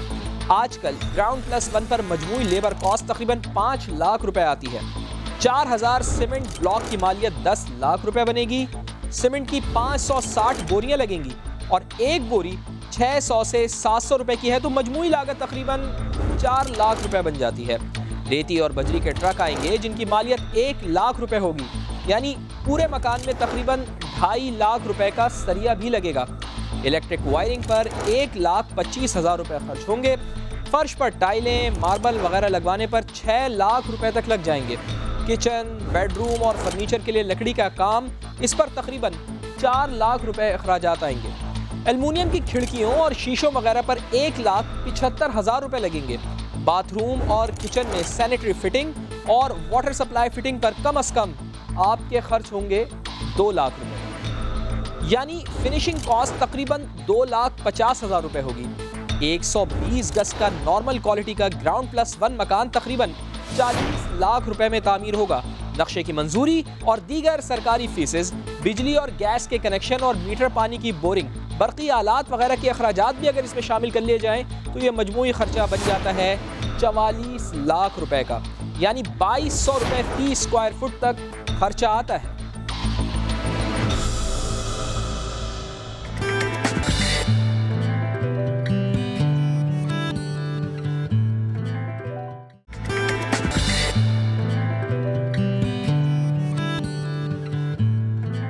रोना तो सब रोते हैं, लेकिन मसाइल में घिरने के बावजूद रुकावटें दूर करके ज़िंदगी का पहिया चलाने वाले हमें कम ही नज़र आते हैं। ऐसी एक बाहिम्मत खातून सादिया परवीन से मिलवा रहे हैं लाहौर से मोहम्मद कुर्बान, जिन्होंने ज़िंदगी की तमाम मुश्किलात को पसे पुश डालकर ज़िंदगी का सफ़र कामयाबी से जारी रखा। जी कुर्बान। बिल्कुल, आज हम मौजूद हैं एक ऐसी बाहिम्मत खातून के साथ जिन्होंने अपनों की बातें बर्दाश्त की, ज़माने की सितम ज़रीफ़ी सही, लेकिन हिम्मत बिल्कुल भी नहीं हारी। अपने बच्चों की खातिर उन्होंने खानेवाल से लाहौर तक का सफ़र किया और यहाँ आकर अपना कारोबार शुरू किया। 1.5 साल पहले उनके खामन का इंतकाल हो गया। कपड़ों का मुनफरिद किस्म का एक कारोबार शुरू किया। उनसे जानते हैं कि इस तरफ वो कैसे हैं। अस्सलाम वालेकुम सर। किस तरह से इस कारोबार का ख्याल आया? अमूमन ख़वातीन जो होती हैं वो सिलाई कढ़ाई करती हैं, लेकिन कपड़े की दुकानें नहीं बनाती, तो आपने ये कारोबार किस तरह शुरू? पहले मैं भी सिलाई करती थी, लेकिन फिर सिलाई में गुजारा नहीं होता था घर का। बच्चियों को सिखाती भी थी, उसमें फिर इतना वो नहीं होता था कि मैं अपना बच्चों का ज़्यादा अखराजात पूरे कर सकूं। फिर अब्बू ने मेरी हेल्प की तो मैंने थोड़े से कपड़े ला के रखे। पहले बिल्कुल छोटी सी शॉप थी मेरी, तो उसका किराया था 5170 रुपये। लेकिन फिर मैंने सोचा कि इसमें नहीं होता गुजारा। मैंने कमेटियाँ डाली 1-2 उसमें छोटी छोटी, फिर उसमें थोड़ा एक्स्ट्रा जो बचत होती थी, घर का खर्चा कम करती थी, तो फिर मैंने ये 2 शॉप बना ली, क्योंकि इसमें डिस्प्ले थोड़ा सही होता तो खर्चा सही चल जाता है। तो खावन का इंतकाल कैसे हुआ? कोई बीमारी थी या क्या वजह बनी? और उसके बाद रिश्तेदारों ने, अपनों ने सपोर्ट नहीं किया जो आप खुद मैदान में आ गई और कारोबार शुरू कर दिया? यहाँ खामद को, मेरे को पहले हार्ट पेशेंट थे, फिर उनका हार्ट फेल हो गया। 2 दफ़ा पहले उनको हार्ट अटैक हुआ, तो तीसरी दफ़ा हार्ट फेल हुआ तो उनकी डेथ हो गई। जब उनकी डेथ हुई तो सब ने ऐसे मुंह मोड़ लिया, रुख मोड़ लिया, जैसे मैं उनकी कुछ लगती ही नहीं हूँ। उसके बाद अम्मी फोत हो गई, तो मेरे अपनों ने भी मुख मोड़ लिया कि ऐसे हो गया कि जैसे मैं उनकी बहन ही नहीं हूँ। लेकिन पैसा ही सब कुछ नहीं होता है। मैं ये कहूँगी कि बहन भाई का प्यार भी तो होता है, ये भी तो देखें ना, उनकी बहन उनके साथ प्यार करती है, तो ऐसे ना उनको छोड़े। कितने बच्चे हैं आपके? मेरे माशाल्लाह 4 बच्चे हैं। और चारों स्कूल जाते हैं? चारों स्कूल जाते हैं। तो अपनों की ये बेरुखी देखकर, उनका अपनी तरफ से मुंह मोड़ना देखकर कभी दुख नहीं होता? तन्हाई में सोचती नहीं है कि ये तो मेरा अपना खून है और सपोर्ट नहीं कर रहे? बहुत दुख होता है। कभी कभी तो पूरी रात मुझे नींद नहीं आती, सोचती हूँ, सोच के फिर मेरा बीपी भी इतना लो हो जाता है पूरी रात, फिर सो नहीं पाती। फिर अल्लाह पाक से दुआ करती हूँ, अल्लाह पाक रात ना हो।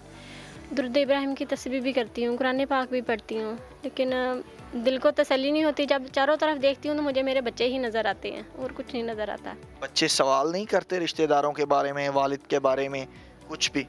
बच्चे सवाल करते हैं, लेकिन बच्चों के सामने इतना फिर मैं करती नहीं, फिर मेरे बच्चे भी दुखी होते हैं, रोते हैं मेरे साथ ना। औरत के लिए बड़ा मुश्किल है सरवाइव करना, तो आप क्या समझती हैं मर्दों के शाना बिशाना कारोबार करना? यहाँ मॉडल बाज़ार में, आप टाउनशिप के मॉडल बाज़ार में आपने दुकान बना रखी है, तो किसी किस्म का कोई मसला मसाइल या लोग तंग करते हो या कुछ और मसाइल हो? देखिए, मैं एक ही बात कहूँगी कि औरत के लिए ये माशरा बहुत परेशान करता है, अकेली औरत के लिए। तो मेरे लिए, मेरा हस्बैंड नहीं है तो मुझे पता कि मैंने क्या क्या कुछ सहा।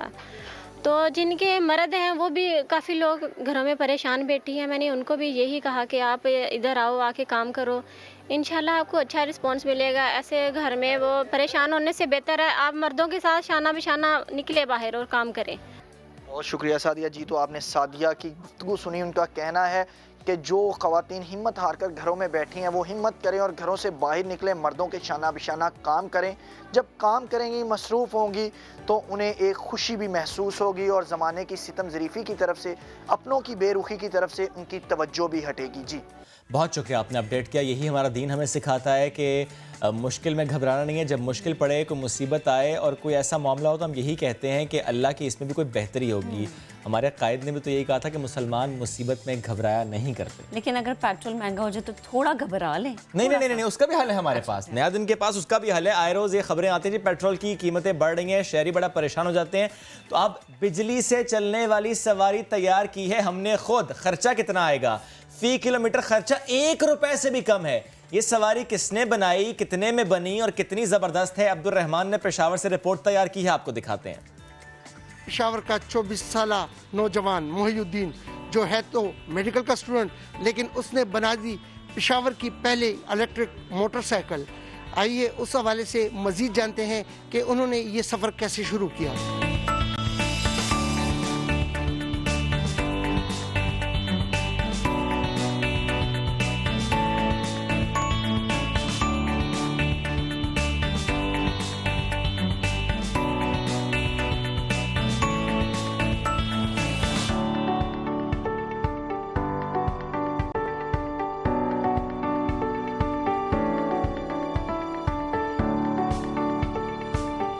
मेहनत और लगन सच्ची हो तो मंजिल मिल ही जाती है।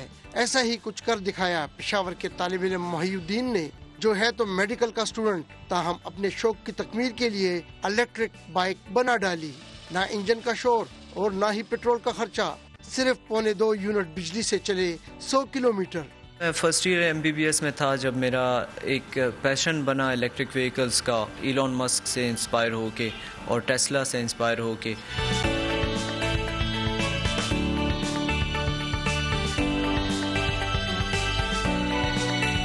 हमारे 3 प्रोटोटाइप्स इससे पहले हम बना चुके हैं और इसकी इंस्पिरेशन हमने CD70 के फ्रेम से अलग जो है तो हमने एक्सप्लोर किया इंटरनेशनली। जो हमें बेस्ट डिज़ाइंस लगे उसको हमने फिर पाकिस्तानी स्टैंडर्ड्स के मुताबिक उस पर पूरी जो है तो R&D की, उसकी एनालिसिस वगैरह की, तो ताकि वो पाकिस्तान की टेरेन और पाकिस्तान की इन्वायरमेंट के लिए वाइबल हो। और अभी जो है तो ये 4था प्रोटोटाइप है जो कि आपके सामने और आप देख सकते हैं।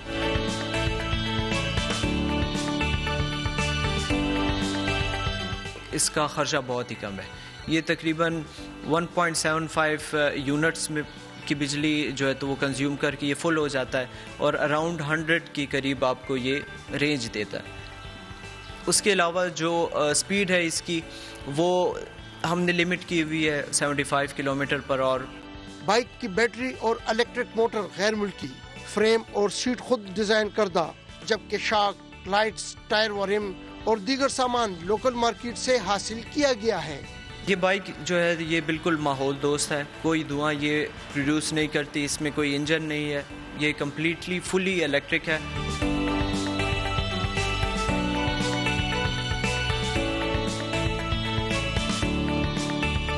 को हमने लोकली ही मैन्युफैक्चर किया है। सिर्फ मोटर और बैटरी के जो सेल्स होते हैं वो यहाँ पे चूँकि अवेलेबल नहीं है, उनकी प्रोडक्शन नहीं है, तो वो हमें इंपोर्ट कराना पड़ा।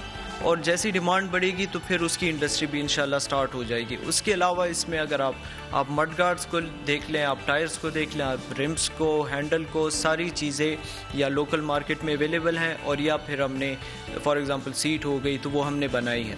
उसके अलावा इसमें क्रूज़ कंट्रोल है, इसमें रीजनरेटिव ब्रेकिंग है, इसमें इलेक्ट्रॉनिक ABS है, इसमें एंटी थेफ्ट सिक्योरिटी सिस्टम है। जब या आप लॉक करके आप चले जाएं और कोई आपकी बाइक को लेकर जाना चाहे तो इसके व्हील खुद ही लॉक हो जाते हैं। फ्रंट रियर डिस्क ब्रेक लगे हुए हैं और व्हील इसके जो है तो वो नॉर्मल टायर से इसके वाइडर टायर्स हैं, तो उससे ग्रिप और स्टेबिलिटी भी इसकी बहुत इन्हेंस होती है।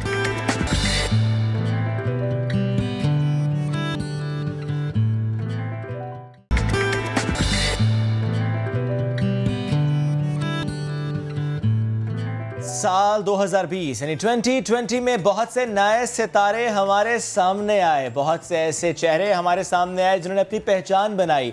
ऐसे में एक चेहरा जिसने अपनी आवाज़ से अपनी पहचान बनाई वो है अरूज फातिमा। उनके लिए साल 2020 बहुत अच्छा रहा। अली जफ़र के साथ इतना हिट गाना उन्होंने दिया, बल्कि एक के बाद एक गाना दिया। अब अगले साल के क्या प्लान्स, यानी इस साल के 2021 के प्लान्स हैं क्या, और क्या कोई नया गाना है जिस पर काम हो रहा है, खबर है क्या, इस पर करेंगे उनसे बात। हमारे साथ मौजूद है अरूज फातिमा एंड हसन शाह, उनके मौसीकार हैं। Good morning to both of you. बड़ा मजे का कलर डाई करा, ये 2021 का नया कलर आया है। हाँ, मैंने सोचा थोड़ा फंकी लुक, थोड़ा लुक चेंज करना चाहिए, दैट्स व्हाई। फिर जबरदस्त। अब बताएं, अरूज के साल 2020, अभी कुछ देर पहले भी मैं और महक बात कर रहे थे कि जाहिर है बहुत टेंस रहा, बहुत मुश्किल रहा, बहुत घबराहट रही, बहुत परेशानी रही, दुख तकलीफ हर चीज़। आपके लिए 2020 एज अ प्रोफेशनल तो बहुत अच्छा रहा।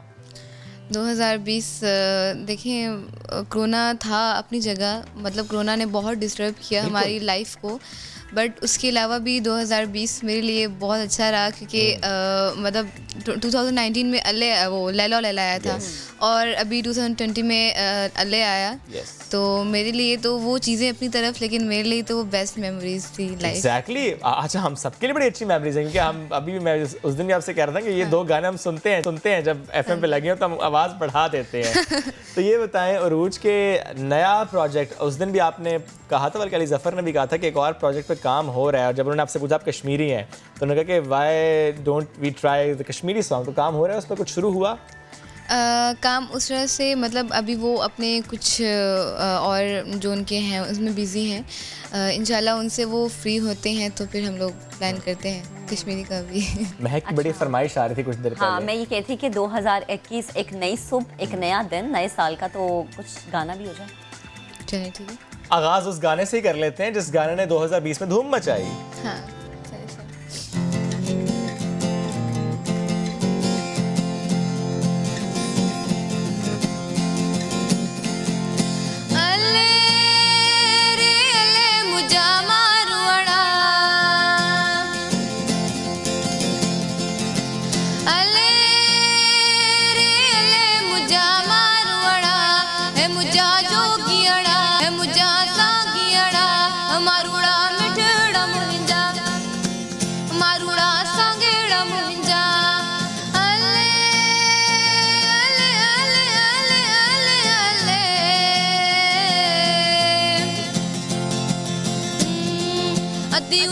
लतीफ चाहे लालो लाले लतीफ चाहे, अद्दी उषा लतीफ चाहे लालो लाले लतीफ चाहे, अद्दी उषा लतीफ चाहे लालो लाले लतीफ चाहे, मिठड़ा में बुब मिलाए ब्या अल्ले, अरे अल्ले, अरे अल्ले, अरे अल्ले, अल्ले अल्ले अल्ले अल्ले मुझा मारवड़ा, ए मुझा जोगियड़ा, ए मुझा सांगियड़ा, मारूड़ा मिठड़ा मुंजा, मारूड़ा सांगेड़ा मुंजा, जोगी आया मुना सुनियता, सामी आया मुना सुनियता, जोगी आया मुना सुनियता, सामी आया मुना सुनियता, जोगी आया मुना सुनियता, सामी आया मुना सुनियता, खायल दिल के खायल व्या अल्ले, अरे अल्ले, अरे अल्ले, अरे अल्ले मुझा मारवड़ा, ए मुझा जोगियड़ा, ए मुझा सांगियड़ा, मारूड़ा मिठड़ा मुंजा, मारूड़ा सांगेड़ा मुंजा, अल्ले, अल्ले, अल्ले, अल्ले, अल्ले, अल्ले। सिंध सोने यार, लतीफ सिंध में अगर आप ही बुरे होते तो यहाँ से आगे शुरू कर देते। बिल्कुल। अच्छा, ये बताएं कि देखें, ये दो गाने तो ऐसे जो 2019 में आपका आया, 2020 में फिर अल्ले आए, ये तो ज़रा ने बहुत सुना। इसके अलावा अरूज क्या गुनगुनाती हैं? इसके अलावा मैं मतलब हर टाइप के सॉन्ग्स वैसे इजीली गा लेती हूँ। सूफीज़म बहुत अच्छा गाती हूँ। ओके, हाँ जी, क्यों ना एक सूफी सॉन्ग भी हो जाए? श्योर। ग्रेट।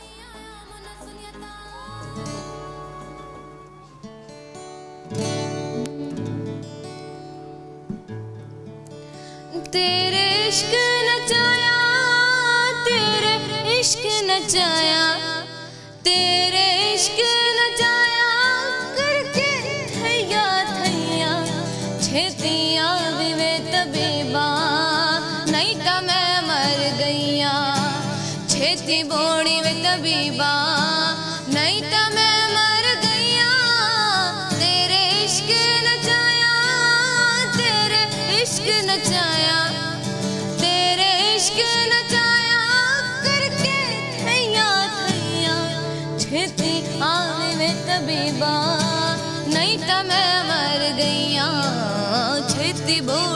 तबीबा नहीं तो मैं मर गईया। मैं नाराए मस्ताना, मैं नाराए मस्ताना, मैं शोखी रिंदाना, मैं तशल कहाँ जाऊँ, मैं तशल कहाँ जाऊँ, भीतर भी कहाँ जाना। मैं नाराए मस्ताना, मैं नाराए मस्ताना, मैं शोखी रिंदाना, मैं हुस्न मुजस्सिम हूँ, मैं गेसुए बरहम हूँ, मैं हुस्न मुजस्सिम हूँ, मैं गेसुए बरहम हूँ, मैं फूल हूँ शबनम हूँ, मैं फूल हूँ शबनम हूँ, मैं जलवाए जाना ना। मैं नाराए मस्ताना, मैं नाराए मस्ताना, मैं शोखी रिंदाना, मैं नाराए, मैं नाराए, मैं नाराए, मैं नाराए, मैं नाराए मस्ताना, मैं नाराए मस्ताना, मैं शोखी रिंदाना। तेरे इश्क नचाया, तेरे इश्क नचाया, तेरे इश्क नचाया करके थैया थैया, छेतियाँ वीर तबीबा नहीं तो मैं मर गईया, छेती बोड़ी वे तबीबा नहीं तो मैं मर गईया। मैं नाराए मस्ताना, मैं नाराए मस्ताना, मैं शोखी रिंदाना, मैं नाराए मस्ताना, मैं शोखी रिंदाना। क्या बात है। देखिए बेहतरीन सुन कर दी ना। मैंने कहा था कि गाने सुनते हैं पहले। अच्छा अरूज, मुझे ये बताएं कि गाना तो चले एक साइड पे, मजीद क्या प्लान्स है 2021 में, मजीद क्या क्या करना है? देखिए फर्स्ट ऑफ ऑल तो यही दुआ है कि जो कोरोना है वो मतलब नया साल के आगाज़ में एक अच्छी खबर मिले कि कोरोना ख़त्म हो गया है। आमीन आमीन। मैं तो कब से यही दुआ कर रही हूँ और इंशाल्लाह बहुत से प्लान्स हैं कि बैक टू बैक लोगों को अभी ले आए। इस बार लोग बोल रहे हैं अभी पश्तो रहता है तो लोग कह रहे हैं कि अभी पश्तो करें, अभी ये करें। हम मतलब उसी में हैं कि अगर हमने सिंधी गाए बलूची गाए तो पश्तो और कश्मीरी इंशाल्लाह। कुछ काम हो रहा है उस सिलसिले में? हाँ जी लगे हुए हैं, बस मतलब प्लान किया है, अभी काम स्टार्ट करेंगे अभी उसमें। और अरूज जो सपोर्ट डे 1 से आपके साथ है स्पेशली फैमिली की, वो अब भी है क्योंकि अभी आपकी रूटीन बड़ी टफ हो गई है। अभी आपकी जिस तरह की कमिटमेंट्स हम देख रहे हैं, शोज़ में भी जाना, फिर अब और भी प्रोजेक्ट्स पे आप काम करिए, अभी भी फैमिली उतनी सपोर्टिव है? आप कहते हैं कि नहीं अरूज थोड़ा सा टाइम मैनेज करो, बहुत ज़्यादा म्यूज़िक की तरफ चली गई हो? नहीं मतलब फैमिली जो है वो शुरू से सपोर्टिव है और मेरे लिए एक बड़ा अच्छा वो है जो मेरे भाई हैं वो हमेशा मेरे साथ होते हैं। तो मतलब मुझे किसी चीज़ की टेंशन नहीं होती, घर वालों को पता है कि भाई साथ है तो मसला नहीं है कोई भी। तो इसीलिए मतलब भाई की वजह से उन लोगों को होता है कि सेफ है, वो तसल्ली होती है घर वाले ना। अच्छा जो यूथ है उसकी तरफ से कैसा रिस्पांस मिलता है? जाहिर सी बात है उभरता हुआ सितारा जैसे कि शुएब ने भी जिक्र किया, तो कैसा रिस्पांस आता है? क्या क्या कमेंट्स सुनने को देखने को मिलते हैं? मतलब लैला और लैला के बाद तो मेरी पूरी लाइफ ही चेंज हो गई थी और मतलब बिल्कुल कहीं जाएं तो सेल्फी के लिए आ गई है, वो तो बिल्कुल स्टार वाली फीलिंग आती थी। और उस टाइम तो बिल्कुल जब कहते हैं कि आप तरक्की देखें तो ज़रूर उस टाइम अल्लाह का शुक्र अदा करें कि हमेशा याद रखें कि पहले आप क्या थे और अब आप क्या हैं। तो मैं हमेशा उस वक्त को याद करती हूँ और मतलब जो मेरे फैंस हैं जो मुझे प्यार देते हैं, पसंद करते हैं, उनको भी बहुत सारा मतलब उनको थैंक यू कि वो मुझे पसंद करते हैं, मुझे प्यार देते हैं। बिल्कुल रोज जो फैंस मिलते हैं या फैंस से बात होती है, ज़ाहिर सोशल मीडिया का भी दौर है, कौन से ऐसे कमेंट्स होते हैं जिससे आपको बहुत हौसला मिलता है, बड़ी खुशी होती है? मतलब लाइक इस तरह के कमेंट कि आपने बलूचिस्तान का नाम रोशन किया और मतलब आप हमारे लिए इंस्पिरेशन है, आप कोयटा की क्वीन हैं, आपने कोयटा का नाम रोशन किया। तो मतलब ये चीज़ देख के खुशी होती है कि मतलब कोयटा वाले खुश हैं मेरे काम से और मतलब वो समझ रहे हैं कि मैंने बलूचिस्तान को प्राउड फील करवाया है। ऐसे भी हैं जो कहते हैं कि अरूज बी माय टीचर, ज़रा सिखाएं। हाँ अच्छा मैं बोलती हूँ मैं मतलब मुझे खुद अभी सीखने की ज़रूरत है और मैं किसी को सिखाऊंगी। अच्छा कभी कोई ऐसा कमेंट जिससे पढ़ के दिल बुरा हुआ हो? क्योंकि उम्मूमन ऐसा होता है, ऐसे कमेंट्स भी आते हैं। देखिए जहाँ पॉजिटिव कमेंट्स हैं वहाँ नेगेटिव भी कमेंट्स ज़रूर आते हैं, लेकिन मतलब कहते हैं ना कि जब आप नेगेटिव कमेंट्स सब आते हैं जब आप एक मकाम पर पहुँच जाते हैं। तो मतलब वो देख के मुझे और हौसला मिलता है, मतलब मैं अच्छा कर रही हूँ, मतलब मुझे और मोटिवेशन मिलती है। और हसन, बहन का इतना नाम बन रहा है, इतनी प्यारी उनकी आवाज़, आपको कैसा महसूस होता है? सबसे पहले तो thank you so much. Okay mic या बड़ी खुशी होती है और कोशिश यही थी कि जितना सपोर्ट हो सके मैं करूं, ताकि जो है सिस्टर को आगे लाऊं और उन भाइयों को भी इंस्पिरेशन मिले ताकि वो अपनी बहनों को सपोर्ट करें, उनको एक उनकी भी सोच ज़रा चेंज हो।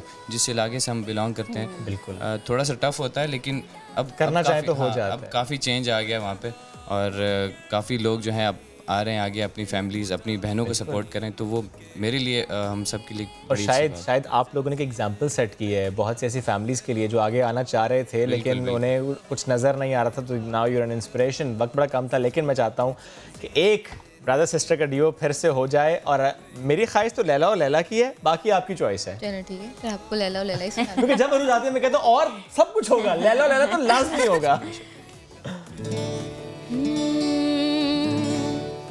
लैला लैला लैला लैला बेतर बरा सैला मिजाजिए लैला मिजाजिए लैला मिजाजिए लैला लैला लैला लैला लैला बेतर बरा सैला मिजाजिए लैला मिजाजिए लैला मिजाजिए लैला लड्डे लाडे लड्डे गो लड्डे लाडे लड्डे गो लड्डे लाडे लड्डे गो लड्डे लाडे लड्डे गो आई डगार मुल्के कोटा मई मुल्के कोटा मई मुल्के आई डगार मुल्के कोटा मई मुल्के कोटा मई मुल्के मिजाजिए लैला मिजाजिए लैला लैला लैला जतर बरा सैला मिजाजिए लैला मिजाजिए लैला मिजाजिए लैला दोष तो देर को जरा मनान कुर को जरा मनान कुर को दोष तो देर को जरा मनान कुर को जरा मनान कुर को मिजाजिए लैला मिजाजिए लैला लैला लैला जतर बरा सैला मिजाजिए लैला मिजाजिए लैला मिजाजिए लैला बाबले सिरेशमा बिमले वशमले बाबले सिरेशमा बिमले वशमले वरदले सिरेशमा बिमले वशमले शिमा बिमले मशंक बया बिमले मनाद्र बया बिमले मशंक बया बिमले मनाद्र बया वरदले सिरेशमा बिमले वशमले बाबले सिरेशमा बिमले वशमले कम कम मोहबर बाज बाजा गुशी कम कम मोहबर बाज बाजा गुशी मना दुनिया गुशी वती ज़ारा गुशी मना दुनिया गुशी वती ज़ारा गुशी कम कम मोहबर बाज बाजा गुशी कम कम मोहबर बाज बाजा गुशी मना दुनिया गुशी वती ज़ारा गुशी मना दुनिया गुशी वती ज़ारा गुशी बाबले सिरेशमा बिमले वशमले बाबले सिरेशमा बिमले वशमले वरदले सिरेशमा बिमले वशमले बाबले सिरेशमा बिमले वशमले।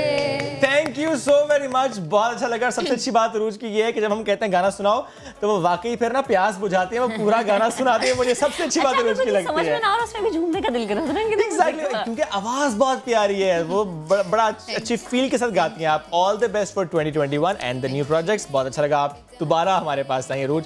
Thank you so very much. Hasan आप पे बहुत शुक्रिया, आप दोनों के लिए स्टे ब्लेस्ड। चले जी बढ़ते हैं आगे। 2020 की एक बार फिर से बात करनी ज़रूरी है। बिल्कुल, हमने देखा कि 2020 में वबाएं आई, दहशतगर्दी के वाक़यात हुए, फसादात भी देखने में आए, कुदरती आफात भी हुए। 2020 में दुनिया ने क्या कुछ नहीं देखा, तो एक दफ़ा याद कर लेते हैं, क्योंकि याद करने से बहुत कुछ हम सीख जाते हैं। रिपोर्ट आपको दिखा।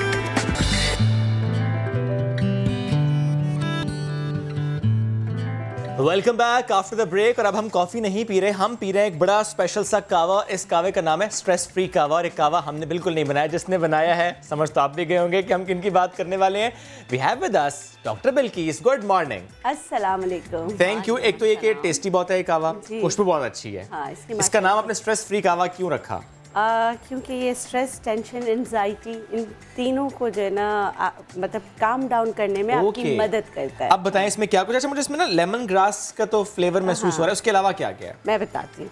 देखिए, आपने लेना है लेमन ग्रास, ठीक है। अच्छा, ये कहवा स्ट्रेस फ्री के अलावा अगर आप चाहते हो कि ओबेसिटी से निजात हासिल करें तो भी यूज़ कर सकते हैं। अच्छा, यहाँ पे है बेसल लीव्स। आप नियाज़बो के भी पत्ते जो है वो डाल सकते हैं। जो खुशबू है ना उससे बड़ी अच्छी आती है, और इसका अरोमा ही जो है वो आपके स्ट्रेस को दूर करने में आपकी मदद करता है। ठीक है, ये मैं इसको क्रश करके डाल रही हूँ। जैसे आप क्रश करें उसकी भी हाँ अरोमा हाँ बिल्कुल आ जाता है, बिल्कुल। अच्छा, इसमें डालना है कैमोमाइल। कैमोमाइल, हाँ, गुले बाबूना। ठीक है, गुले बाबूना के 2 सिर्फ आप जो है डाल दें। अच्छा, हमने पानी को सिर्फ गर्म किया है, पूरा खौलाया नहीं है। बिल्कुल ठीक। ठीक है, और अब इसको थोड़ा सा वो करें, थोड़ा सा इसको मिक्स कर लेती हूँ। चाहें तो शहद डाल दें, ना डालें तो अच्छा है। आपका बहुत ही ज़बरदस्त सा जो है एक ग्रीन टी तैयार हो गया। ग्रीन टी लीव्स की बात नहीं करें, लेकिन ये है तो ये भी ग्रीन टी।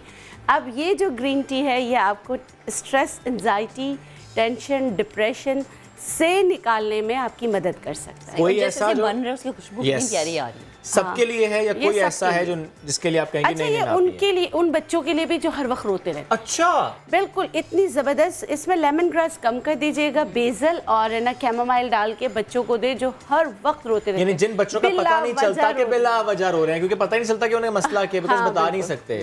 बिल्कुल ऐसा। मेरा बेटा जब 2 साल के बाद ना बहुत री करता था, तो मैं कहती थी हुसैन, दिल चाहता था कि एक लगा दूं, सुकून हो के मारा है तो रो रहा है। तो फिर आपने उसे कैवा पिलाया?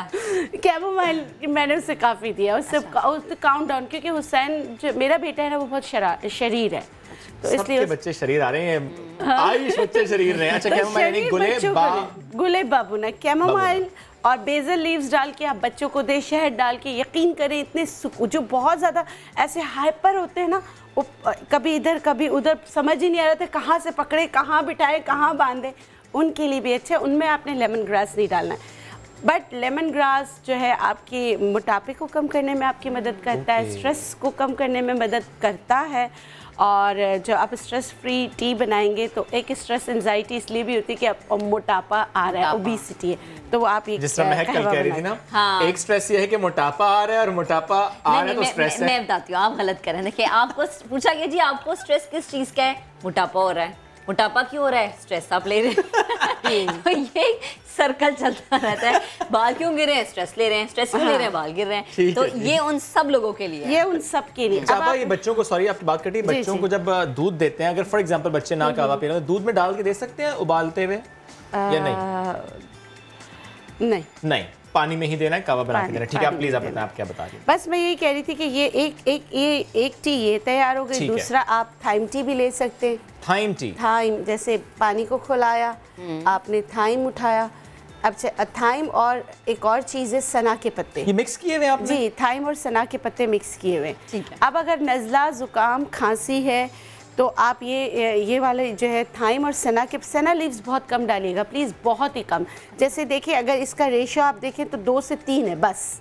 बहुत अच्छा कि आप बता देंगे। हाँ। इसकी वजह से फिर डायरिया हो जाता है। हाँ। सारा जो पानी होता है ना जिस्म का, वो निकल जाता है। हाँ बिल्कुल। देखिए, और इसका बनाने का तरीका देखिए, इसको डाला गर्म पानी में और फिर मैं इसको निकाल लूँगी, तो ये आपका दूसरा जो है ना एक टी जो है तैयार हो जाएगा। अच्छा, एक और चीज़ यहाँ रखी हुई है, मुश्के बाला। मुश्के बाला। हाँ, ये नाम भी मुश्किल ही है। हाँ, ये मुश्के बाला। अच्छा, अब ये इसका नाम याद होता है। हाँ, ये मुश्के बाला हो चाहे जितना मर्जी मुश्किल होए, आप बोलो पूछ लो। अच्छा, ये मुश्के बाला जो है इसकी एक ये है कि प्रॉपर्टी है कि ये इसको जब खोलते हैं, इसको मैंने बंद इसलिए रखा था कि ये बहुत ज़्यादा स्मेली होता है। अच्छा। बहुत से स्मेल आती, और इसकी सच्ची बूटी की पहचान ये है कि बहुत स्मेली होती है। बट लेकिन जैसे ही इसको मुंह में रख के चबाते हैं तो इसमें से मुश्क की खुशबू आने लगती है, तो इसलिए इसका नाम मुश्के बाला दिया गया है। और इसको सिर्फ इतना सा तोड़ के, जिनको नींद नहीं आने की शिकायत है, और जब नींद नहीं आती तो टेंशन, स्ट्रेस, डिप्रेशन बढ़ जाता है, एंजाइटी बढ़ जाती है, बीमारियां बढ़ जाती हैं। तो जैसे हमने थाइम, सेना लीव्स डाले हैं, तो इतना सा टुकड़ा आपने मुश्के बाला डाल देना है। तो ये आपकी दूसरी टी तैयार हो गई। मुश्के बाला को इसी में रहने देना है, उसको छानना नहीं। जैसे देखिए मैं बता रही हूँ ना, देखिए इसका कलर भी बड़ा प्यारा आता है। ये सारा देखें, ये आ गया ना टी की तरह का कलर, सही है। ये सारा मैं निकाल लूँगी, छाना। अब इसमें जो मुश्के बाला का टुकड़ा जो हमने इसमें डाला था, ये दोबारा इसमें आप डाल दें। ठीक। अच्छा। और इसको भी आखिर में चबा लीजिएगा। तो ये जिनको जो बहुत डिप्रेशन में रहते हैं, नेगेटिव थॉट्स बहुत ज़्यादा होते हैं, नींद नहीं आती, तो ये ऐसा कहवा है, आप रात को पी के सोएं, पुरसुकून नींद आए। यानी स्ट्रेस की वजह से भी अगर नींद नहीं आ रही, स्ट्रेस की वजह से भी नींद नहीं आ रही है, थकावट की वजह से भी नींद नहीं आती। हाँ, तब भी और ये बिल्कुल ये थकावट को भी दूर करेगा। थाइम और जो सेना के पत्ते हैं बहुत ही कम, और उसमें इतना छोटा सा टुकड़ा मुश्के बाला। तो ये जो दूसरा कहवा है, ये 2 कहवे हैं, इसका इस्तेमाल कीजिए। सर्दियों से बचाव के लिए भी आपकी हेल्प करेगा, नज़ला ज़ुकाम खांसी के लिए भी बहुत अच्छा है, साथ में जो है आपकी एंजाइटी के लिए बहुत अच्छा है। एक कॉलर हमारे साथ मौजूद है, जुबैदा बखर से, उन्होंने हमें ज्वाइन किया। अस्सलाम वालेकुम जुबैदा, गुड मॉर्निंग। क्या सवाल है आपका? वालेकुम सलाम, नए साल की मुबारक हो। आपको भी बहुत मुबारक हो। ये ना डॉक्टर बल्कीस साहब से बात करना कीजिए प्लीज। जी फरमाइए। डॉक्टर साहब बहुत बहुत मुबारक हो नए साल की, अल्लाह ताला खैर खैरियत से। मेरे ना बच्चों की उम्र है 30 साल और एक की है 25 साल, बेटों की, और उन्हें ऐसे खारिश हो गई है, जिस्म पे इतनी खारिश हो रही है कि, और मेडिसिन मैंने यहाँ से लिए, एवल गोलियाँ और खारिश की बहुत सारी दी, लेकिन उन्हें आराम नहीं आ रहा बिल्कुल। अच्छा ठीक है, आप मेडिसिन दे रहे हैं? मेडिसिन खारिश है। जी मैं समझ गई। कोई दाने वगैरह वो नहीं है। और जब खारिश होती है तो हम कहते हैं खारिश करते ही जाए। अच्छा देखिए, आज अभी ऐसा कीजिएगा, सरसों का तेल लीजिएगा, कड़वे सरसों का तेल 1 कप, उसको गर्म कीजिएगा, उसमें हिमालयन सॉल्ट डालिएगा, हिमालयन सॉल्ट सिर्फ पिंच, उसको उसके साथ गर्म कर लीजिएगा। सॉल्ट जो है वो उसमें मिलेगा नहीं, लेकिन इन्फ्यूजन हो जाएगी, उनकी दवा तैयार हो जाएगी, मुझे पता है। और लेकिन मैं कह रही हूँ कि ड्राई खारिश है, उसमें कट्स नहीं लगे हुए, अच्छी तरीके से उनकी मसाज करके उनको धूप में बिठा दीजिएगा। उसके बाद आधे घंटे बाद उनको नहला दीजिएगा। कुछ फ़र्क पड़ेगा, शुरू में जब लगाएंगे तो मैं मानती हूँ कि बहुत जलन होगी, लेकिन ये इलाज है, करके देखिएगा। उनको जो है गंदम छुड़वा दें, मीठा नहीं देना। दवाइयाँ आप दे रही हैं, जहाँ मिस्टेक करी वो मैं आपको बता रही हूँ, अल्लाह के हुक्म से फ़र्क पड़ जाएगा। नहीं तो सल्फ़र क्रीम किसी अच्छी कंपनी का लें, और किसी अच्छी कंपनी का ही सूदिंग लोशन लें। सल्फ़र क्रीम बहुत कम, सूदिंग लोशन बहुत ज़्यादा, मिक्स करके ये लगाएं, इससे फ़र्क पड़ेगा। और जब ये सरसों वाला आप कर लें तो उसके बाद आपने क्या करना है, जब नहला लें, नहलाने के बाद आपने आर्गन ऑयल या पम्पकिन सीड ऑयल, ये 2 ऑयल मिल जाते हैं, यानी कद्दू का तेल, आम अल्फाज में कद्दू का तेल मिल जाएगा, तो वो लगाएं तो इंशाल्लाह ड्राई खारिश जो है उसमें फ़र्क पड़ेगा इंशाल्लाह। अब आखिर में क्योंकि 2021 का पहला दिन है, और 2021 में हमने कुछ देर पहले भी जिक्र किया कि 40-45% लोगों का रेजोल्यूशन होता है वेट लॉस करना है। क्या है आपके पास उसके लिए 2021 में आप बताएंगे कि ये कीजिए, पूरा साल कीजिए, मुंह में जिप पहले लगा के रखें, खाना पीना कम करें, एक्सरसाइज कीजिए, और है ना मुंह पे जिप लगाइए, हेल्दी डाइट लीजिए, और नेचुरलाइज आपकी मदद कर सकता है। नेचुरल ट्रिम के साशे हैं, अगर वो इस्तेमाल करें उससे भी वेट रिडक्शन में आपकी मदद होगी, अगर आपको पता है कि आपके साथ क्या मसाइल है। ये ज़्यादा अपने आप को जानना ज़्यादा ज़रूरी है। अच्छा, लेकिन आपस में भी पूछ लेते ना कि आपका रेजोल्यूशन क्या करना चाह रही है? मेरा वेट आपका मेंटेन है, स्किन आपकी फ्रेश है, बाल आपके अच्छे हैं, मसला प्यारे करवा लिए हैं अच्छा, मेरा ये है कि बस अल्लाह करे कि खैर रहे। आमीन। तो मैं अपनी नेचुरलाइज्ड जो हमारी कंपनी है उसको मैं अब पाकिस्तान से निकाल के दुनिया में फैलाना चाहती हूँ। ऑल द वेरी बेस्ट आपा, इंशाल्लाह जरूर होगा। और वो फेक वाला मामला हल हो गया? हाँ, तक थैंक यू आप लोगों का, थैंक यू कॉलर का। बस मैं सबको ये कहूँगी कि खुदा के लिए एक रेजोल्यूशन बना लें, अपने पे मेहनत करें, दूसरों पे मेहनत ना करें और दूसरों की मेहनत को इस तरीके से खराब ना करें। हाँ, चलें, ये तो बड़ी अच्छी बात है। अच्छा आपा, एक और चीज़ मैं अपने लिए पूछना चाह रही हूँ कि ऑयली स्किन हमारी अक्सर लड़कियों में हम देखते हैं कि ऑयली स्किन है, उनके चेहरे पे ऐसे दाने बन जाते हैं जो कि जिसे हम कील महासे नहीं कह सकते, वो खुश्क दाने हैं, समझ नहीं आता वो क्या है, वो क्यों निकलते हैं, वो किस वजह से होते हैं? अच्छा देखिए, वो मीलिया भी होते हैं। आजकल बहुत अच्छा है कि गाजर और ऑरेंज का जूस निकाल के आप इस्तेमाल करें, या ऑरेंज पील को निकालें, उसको ब्लेंड करें, उसमें आप जो है खुश्क दूध डालें और उसके साथ आप कोई ना कोई ऑयल जो आपको सूट करता है वो मिक्स करके, मैं रेशो बता देती हूँ। एक, अगर आपने ऑरेंज की पील को ब्लेंड किया, पानी बिल्कुल नहीं डालना, उसका अपना एसेंशियल ऑयल उसमें मिक्स होना चाहिए। मेहनत करना है, चाहे सिलबट्टे पे करें चाहे किसी पे भी करें। उसमें आपने 1 चम्मच खुश्क दूध डालना है, फिर 1 चम्मच आप वो ऑयल जो आपको सूट करता है, अगर मैं बनाती हूँ तो मैं एप्रिकॉट कर्नल ऑयल डालती हूँ। अच्छा। उनको मिक्स करें, पहले उसको 5 मिनट के लिए लगा के रखें, उसके बाद स्क्रबिंग करें। स्क्रबिंग कर रहे होते हैं तो आप रोज़ वाटर इस्तेमाल कर सकते हैं। और आप देखेंगे कि आपका अगर मीलिया भी होगा ना तो वो भी फ़र्क पड़ेगा। और मीलिया जलाने, यानी कि मीलिया को ट्रीट करना पड़ता है। मीलिया जैसे वॉट्स की तरह होता है, वाइट हेड जिसे कहते हैं वॉट्स की तरह होता है, तो उसका एक ट्रीटमेंट होता है, ट्रीटमेंट से जलाना पड़ता है। और मैं अगर कोई भी इस तरह की हर्बल चीज़ें बताऊंगी, हर कोई जाके टकाक से लगाएगा और स्किन बर्न कर देगा। तो अगर कोई इनबॉक्स करे या मुझसे पूछे तो मैं उनको बता दूं किस तरह करके करना है, क्योंकि हर की स्किन बहुत अलग होती है। अब टाइप्स अलग होती है, किसी की ऑयली स्किन है, किसी की ड्राई स्किन है, और सर्दियों में तो मुझे लगता है सबकी ड्राई स्किन हो जाती है। हाँ, या जिसकी ऑयली होती है उसमें सर्दियों में मसाइल ज्यादा हो जाते हैं। नहीं, कम होते हैं सर्दियों में, ऑयली वालों के कम होते हैं और ड्राई वालों के ज्यादा हो जाते हैं। ड्राई स्किन के मसाइल बढ़ जाते हैं, ऑयली स्किन थोड़ा सा उसके लिए मौसम अच्छा होता है, और उसके लिए मौसम अच्छा हो जाता है। ठीक है डॉक्टर साहब, बेहद शुक्रिया साथ मौजूद थी आप। 2021 में आपने कैसे स्ट्रेस को दूर भगाना है, अपनी हेल्थ पर कैसे काम करना है, उससे मुतालिक आज हम बात करेंगे।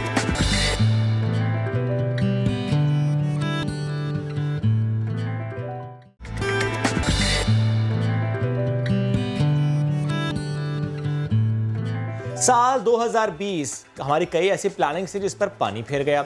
बड़े बड़े कारोबार हमने डूबते देखे, कई लोगों के ख्वाब हमने टूटते देखे, तवील अरसा हमने देखा कि गलियां सुनसान रहीं, मिलना जुलना बंद रहा, लेकिन जो होना था वो हो गया। ये रात गुजर गई, वो वक्त गुजर गया। नया साल, नई उम्मीद, नई किरण, नई रोशनी, नया हौसला, नई उमंग। तो हमें अहद करना है कि अपने हालात को हमने कैसे बेहतर करना है, अपने अंदर हिम्मत को कैसे पैदा करना है, पुरानी बातों को कैसे हमने भूलना है। आसान नहीं ये जानता हूं मैं, लेकिन चलिए इसको आसान बनाते हैं हम। एक दूसरे का साथ निभाने की कोशिश करते हैं हम, जहन को तैयार करते हैं कि कैसे इस साल हमने इन मुश्किलात का मुकाबला करना है, कैसे हमने खुद किसी का सहारा बनना है, कैसे खुद हमने अपने आप को सपोर्ट करना है, मेंटल स्ट्रेस से कैसे हमने बाहर निकलना है। तस्कीन हेल्थ इनिशिएटिव के डॉक्टर ताहा साबरी हमें ज्वाइन करेंगे, लेकिन 2021 का आगाज, इससे मुताल्लिक एक बड़ी ज़बरदस्त वीडियो बनाई है। पहले वो वीडियो आपको दिखाते हैं, फिर उनसे बात करेंगे। तो मुश्किलात को भुलाना होगा, जहन को सुकून मिलाना होगा, और ये काम आसान नहीं है, लेकिन एक दूसरे की मदद कर सकते हैं हम, और एक दूसरे की मदद करके ही हम इस काम को आसान कर सकते हैं। हमारे साथ मौजूद है डॉक्टर ताहा साबरी। उन्हीं से जान लेते हैं कि ये किस तरह से मुमकिन है, और जो लोग समझते हैं कि जहनी सुकून सिर्फ अपने लिए बेहतर है और अपने जहनी सुकून के लिए दूसरों को नुकसान पहुंचाते हैं, यकीनन आगे जाके वो कहीं ना कहीं खुद भी नुकसान का शिकार हो जाते हैं। गुड मॉर्निंग, अस्सलाम वालेकुम डॉक्टर साहब, कैसे हैं आप? वालेकुम अस्सलाम, अल्लाह का शुक्र। डॉक्टर साहब, मुझे ये बताएं कि हम जब जहनी सुकून की बात करते हैं तो हम इसको हासिल करने में, अपने तक जहनी सुकून को लाने में बहुत सारे लोगों को मुश्किलात में डाल देते हैं। ऐसा ही है या सिर्फ ये मेरी सोच है?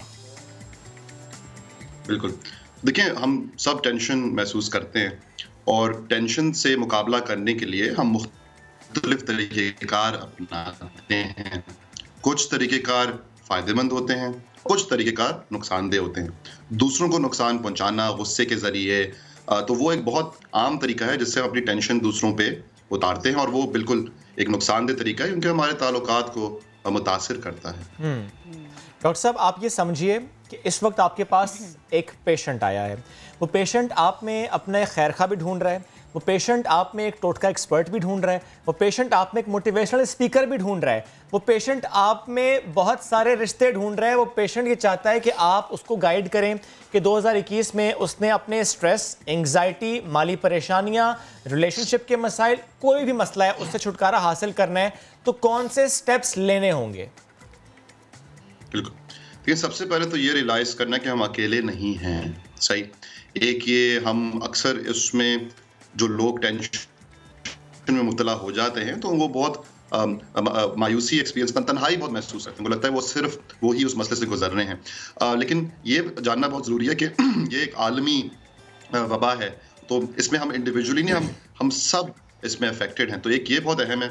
और फिर ये बहुत अहम है कि अक्सर क्या होता है कि हम समझते हैं कि यार हम अगर अपनी बात का इजहार करेंगे तो हमें कमज़ोर समझा जाएगा या फिर हमसे लोग और दूर हो जाएंगे, तो हम अपने मसलों को अपने अंदर रखते हैं और फिर हमारे अंदर उभरते हैं और फिर वो नाखुशगवार और नुकसान तरीकों से निकलते हैं। तो आई थिंक ये बहुत अहम है कि मसले तो सब एक्सपीरियंस करते हैं, लेकिन मसलों को अपने ऊपर हावी नहीं करना, मसलों को इजहार करना, दिल खोलना। लड़ना भी एक बहुत आई थिंक एक नेगेटिव टर्म है, मुकाबला करना है या उस यूं कर लेते हैं कि उस मुश्किल को, उस परेशानी को एक्सेप्ट करना है और फिर ये सोच रखनी है कि जिस जात ने ये मुश्किल डाली है वो हौसला, हिम्मत भी वही जात देगी और बस अब इससे हमने इसे फेस करना है, एज अ चैलेंज उसे एक्सेप्ट करना, उसे फेस करना। डॉक्टर साहब, मुझे ये बताएं, आपके ऑब्जर्वेशन क्या है कि 2020 में पाकिस्तान में सबसे ज़्यादा स्ट्रेस और एंग्जाइटी के रीजंस थे, वो क्या थे? वो ऑफिस का मसला था, वो इकोनॉमिक कंडीशंस थी, वो पर्सनल रिलेशनशिप्स थे, यस, वो नौकरियों का चला जाना या पर्सनल रिलेशनशिप्स थे, क्या था? तो हमने इस पे रिसर्च भी की थी और उसके बड़े इंटरेस्टिंग रिजल्ट्स आए थे और उसमें ये था कि सबसे जो कॉमन मसला था वो था फाइनेंशियल प्रॉब्लम्स, स्पेशली जो लो इनकम कम्युनिटीज हैं, बिकॉज इतने ज़्यादा नुकसान हुआ है और पूरी दुनिया में नुकसान हुआ है। तो एक तो बिल्कुल, और फाइनेंशियल प्रॉब्लम के साथ जॉब की भी इश्यूज टाइड है, एवरीथिंग इज टाइड। एंड उसके बाद हमने देखा कि रिलेशनशिप प्रॉब्लम्स बहुत ज़्यादा हमने ये ऑब्जर्व की और वो भी बहुत बढ़ गई, बिकॉज ऑफ कोर्स जब एक बहुत एक टेंशन की कैफियत है, पूरी दुनिया पे कैफियत है, और फिर जब लॉकडाउन और उसके सारे जो मसले हैं तो उसकी वजह से घरानों में टेंशन बढ़ी और वो टेंशन फिर नाखुशगवार तरीक़ेकार से इजहार हुई, तो ताल्लुकात भी लोगों के बहुत मुतासिर हुए और उसकी वजह से भी लोग बहुत परेशान थे। तो अगर टॉप 2 वजूहात की बात करें तो यही दोनों थी, माशी मसाइल और रिलेशनशिप प्रॉब्लम्स, ताल्लुकात में मसाइल। अच्छा डॉक्टर साहब, एक और चीज़ मैं जानना चाहूँगी, आपने एक सर्वे की बात की, तो क्या कुछ ऐसी भी सूरत हाल सामने आई कि लोगों ने इन मुश्किलात से निमटना नहीं चाहा बल्कि अपनी ज़िंदगियाँ उन्होंने ख़तरे में, या अपनी ज़िंदगी को अगर हम ये कहें कि ख़त्म करने की कोशिश की? क्योंकि जब बंदा डिप्रेशन में होता है, जब उसके पास ज़हनी सुकून नहीं होता, तो उसे लगता है कि आखिरी हल यही है। बिल्कुल, तो जिस तरह हमने बात की कि टेंशन से निमटने के तरीकेकार, तो एक और नुकसानदेह तरीकेकार है खुद अजियती, अपने आप को नुकसान पहुंचाना। और उससे वक्ती तौर पे लोगों को सुकून मिलता है, इसलिए तो करते हैं, राइट, वरना क्यों करते हैं, लेकिन उसका लॉन्ग टर्म में नुकसान होता है। और वो यूजुअली इसलिए होता है कि जब अंदर इतनी टेंशन बढ़ जाती है तो उससे जहन को हटाने के लिए वो अपने जिस्म को अजियत देते हैं ताकि फिर जिस्मानी तकलीफ पे उनका ध्यान जाए और जज्बात और अंदर जहनी तकलीफ से जहन उठ जाए। अच्छा, ताहा मुझे ये भी बताएं कि जब हम बात कर रहे हैं कि रीज़न्स की भी, कि ये रीज़न्स थे एंग्जाइटी के, डिप्रेशन के, और ज़ाहिर है आपने बड़ा दुरुस्त कहा कि ये एक्सेप्ट करना कि वो इश्यूज़ हैं और फिर उससे लड़ना, इसके साथ साथ मुझे बताएं कि सोशल मीडिया का इस एंग्जाइटी, स्ट्रेस और डिप्रेशन में भी एक रोल रहा है। इस पर भी बहुत सर्वेज और बहुत सी रिसर्च हुई है। जो ज़िंदगी हम सोशल मीडिया पर देखते हैं वो एक्चुअल ज़िंदगी से मुख्तलिफ होती है, इसकी वजह से हमारी यूथ पर एक इम्पैक्ट आया है। Do you agree with that? So देखिए, अब ऑफ कोर्स इम्पैक्ट तो आया है। अब सोशल मीडिया एक टूल है, सही है, बस एक आला है जो हम इस्तेमाल करते हैं। अब उस टूल को आप मतलब कि फ़ायदेमंद एंड के लिए भी इस्तेमाल कर सकते हैं और नुकसानदेह के लिए भी इस्तेमाल कर सकते हैं। तो काफ़ी लोगों को बिल्कुल सोशल मीडिया से एक नेगेटिव इम्पैक्ट भी आया है लोगों पे, कि अपने आप को कंपेयर करते हैं दूसरों से, यार वो तो ये कर रहा है, मैं हूँ। लेकिन साथ साथ it also gives us an ability to connect, right. हमें जो हमारे दूर दराज रिश्तेदार हैं जिनसे तो उनसे हम कनेक्ट कर सकते हैं, उनसे हम और करीब। तो ये बिल्कुल आई थिंक कि at the end of the day social media तो एक टूल है। अब जिस नीयत से, जिस नजरिए से आप उसको इस्तेमाल करेंगे, वही अंजाम उसका नतीजा, उसी तरह का नतीजा आप हासिल कर सकेंगे। अच्छा ताहा, मुझे एक और चीज़ समझाए, पॉजिटिविटी होना बहुत ज़्यादा ज़रूरी है। चाहे 2020 जितना मर्जी मुश्किल था, लेकिन उन लोगों के लिए मुझे लगता है कि मुश्किल नहीं था जो कि पॉजिटिव रहे, जिन्होंने पॉजिटिव सोचा। आपको भी लगता है कि यही चीज़ है कि बहुत सारी जहनी बीमारियों से, अगर आपके पास जहनी सुकून नहीं है, आप ऐसे ही हासिल कर सकते हैं पॉजिटिव रह के?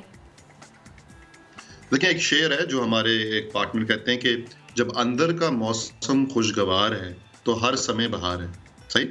और इसका बेसिकली बुनियादी मकसद कि हमें एक एटीट्यूड जो कल्टीवेट करते हैं, और वही जो बात है कि अगर आपका एटीट्यूड थोड़ा नेगेटिव होता है तो आप चाहे जितना बहुत अच्छी भी सूरत हाल हो, वो भी आप उसमें भी आप मसले निकाल लेंगे। और अगर आपका एटीट्यूड थोड़ा पॉजिटिव होता है तो फिर जितने भी संगीन सूरत हाल हो उसमें आप कोई भलाई देखेंगे, उसमें कोई खुदा की निशानियां आप देखेंगे, और उससे फिर आप सीखेंगे। और ये भी एक मौलाना रूमी का कॉल है कि जो सफरिंग होती है, जो परेशानी होती है, जो हम मुश्किलात का सामना करते हैं, उससे वो खुदा हम पे भेजता है हमारा दिल खोलने के लिए, तो खुदा से और करने के लिए। तो अगर आप इस पर्सपेक्टिव को अपनाएं तो फिर तो आई थिंक कि आप जो मुश्किलात हैं वो एक तरह से हमारे उस्ताद बन जाएंगे, और हमें जिंदगी के बारे में कोई शक बहुत सारी चीज़ें, मुश्किलात हमें बहुत कुछ सिखाती हैं। मुश्किलात से जब हम मुकाबला करते हैं तो हम और बेहतर इंसान बनते हैं और मजबूत इंसान बनते हैं। डॉक्टर ताहा बेग, शुक्रिया साथ मौजूद हैं।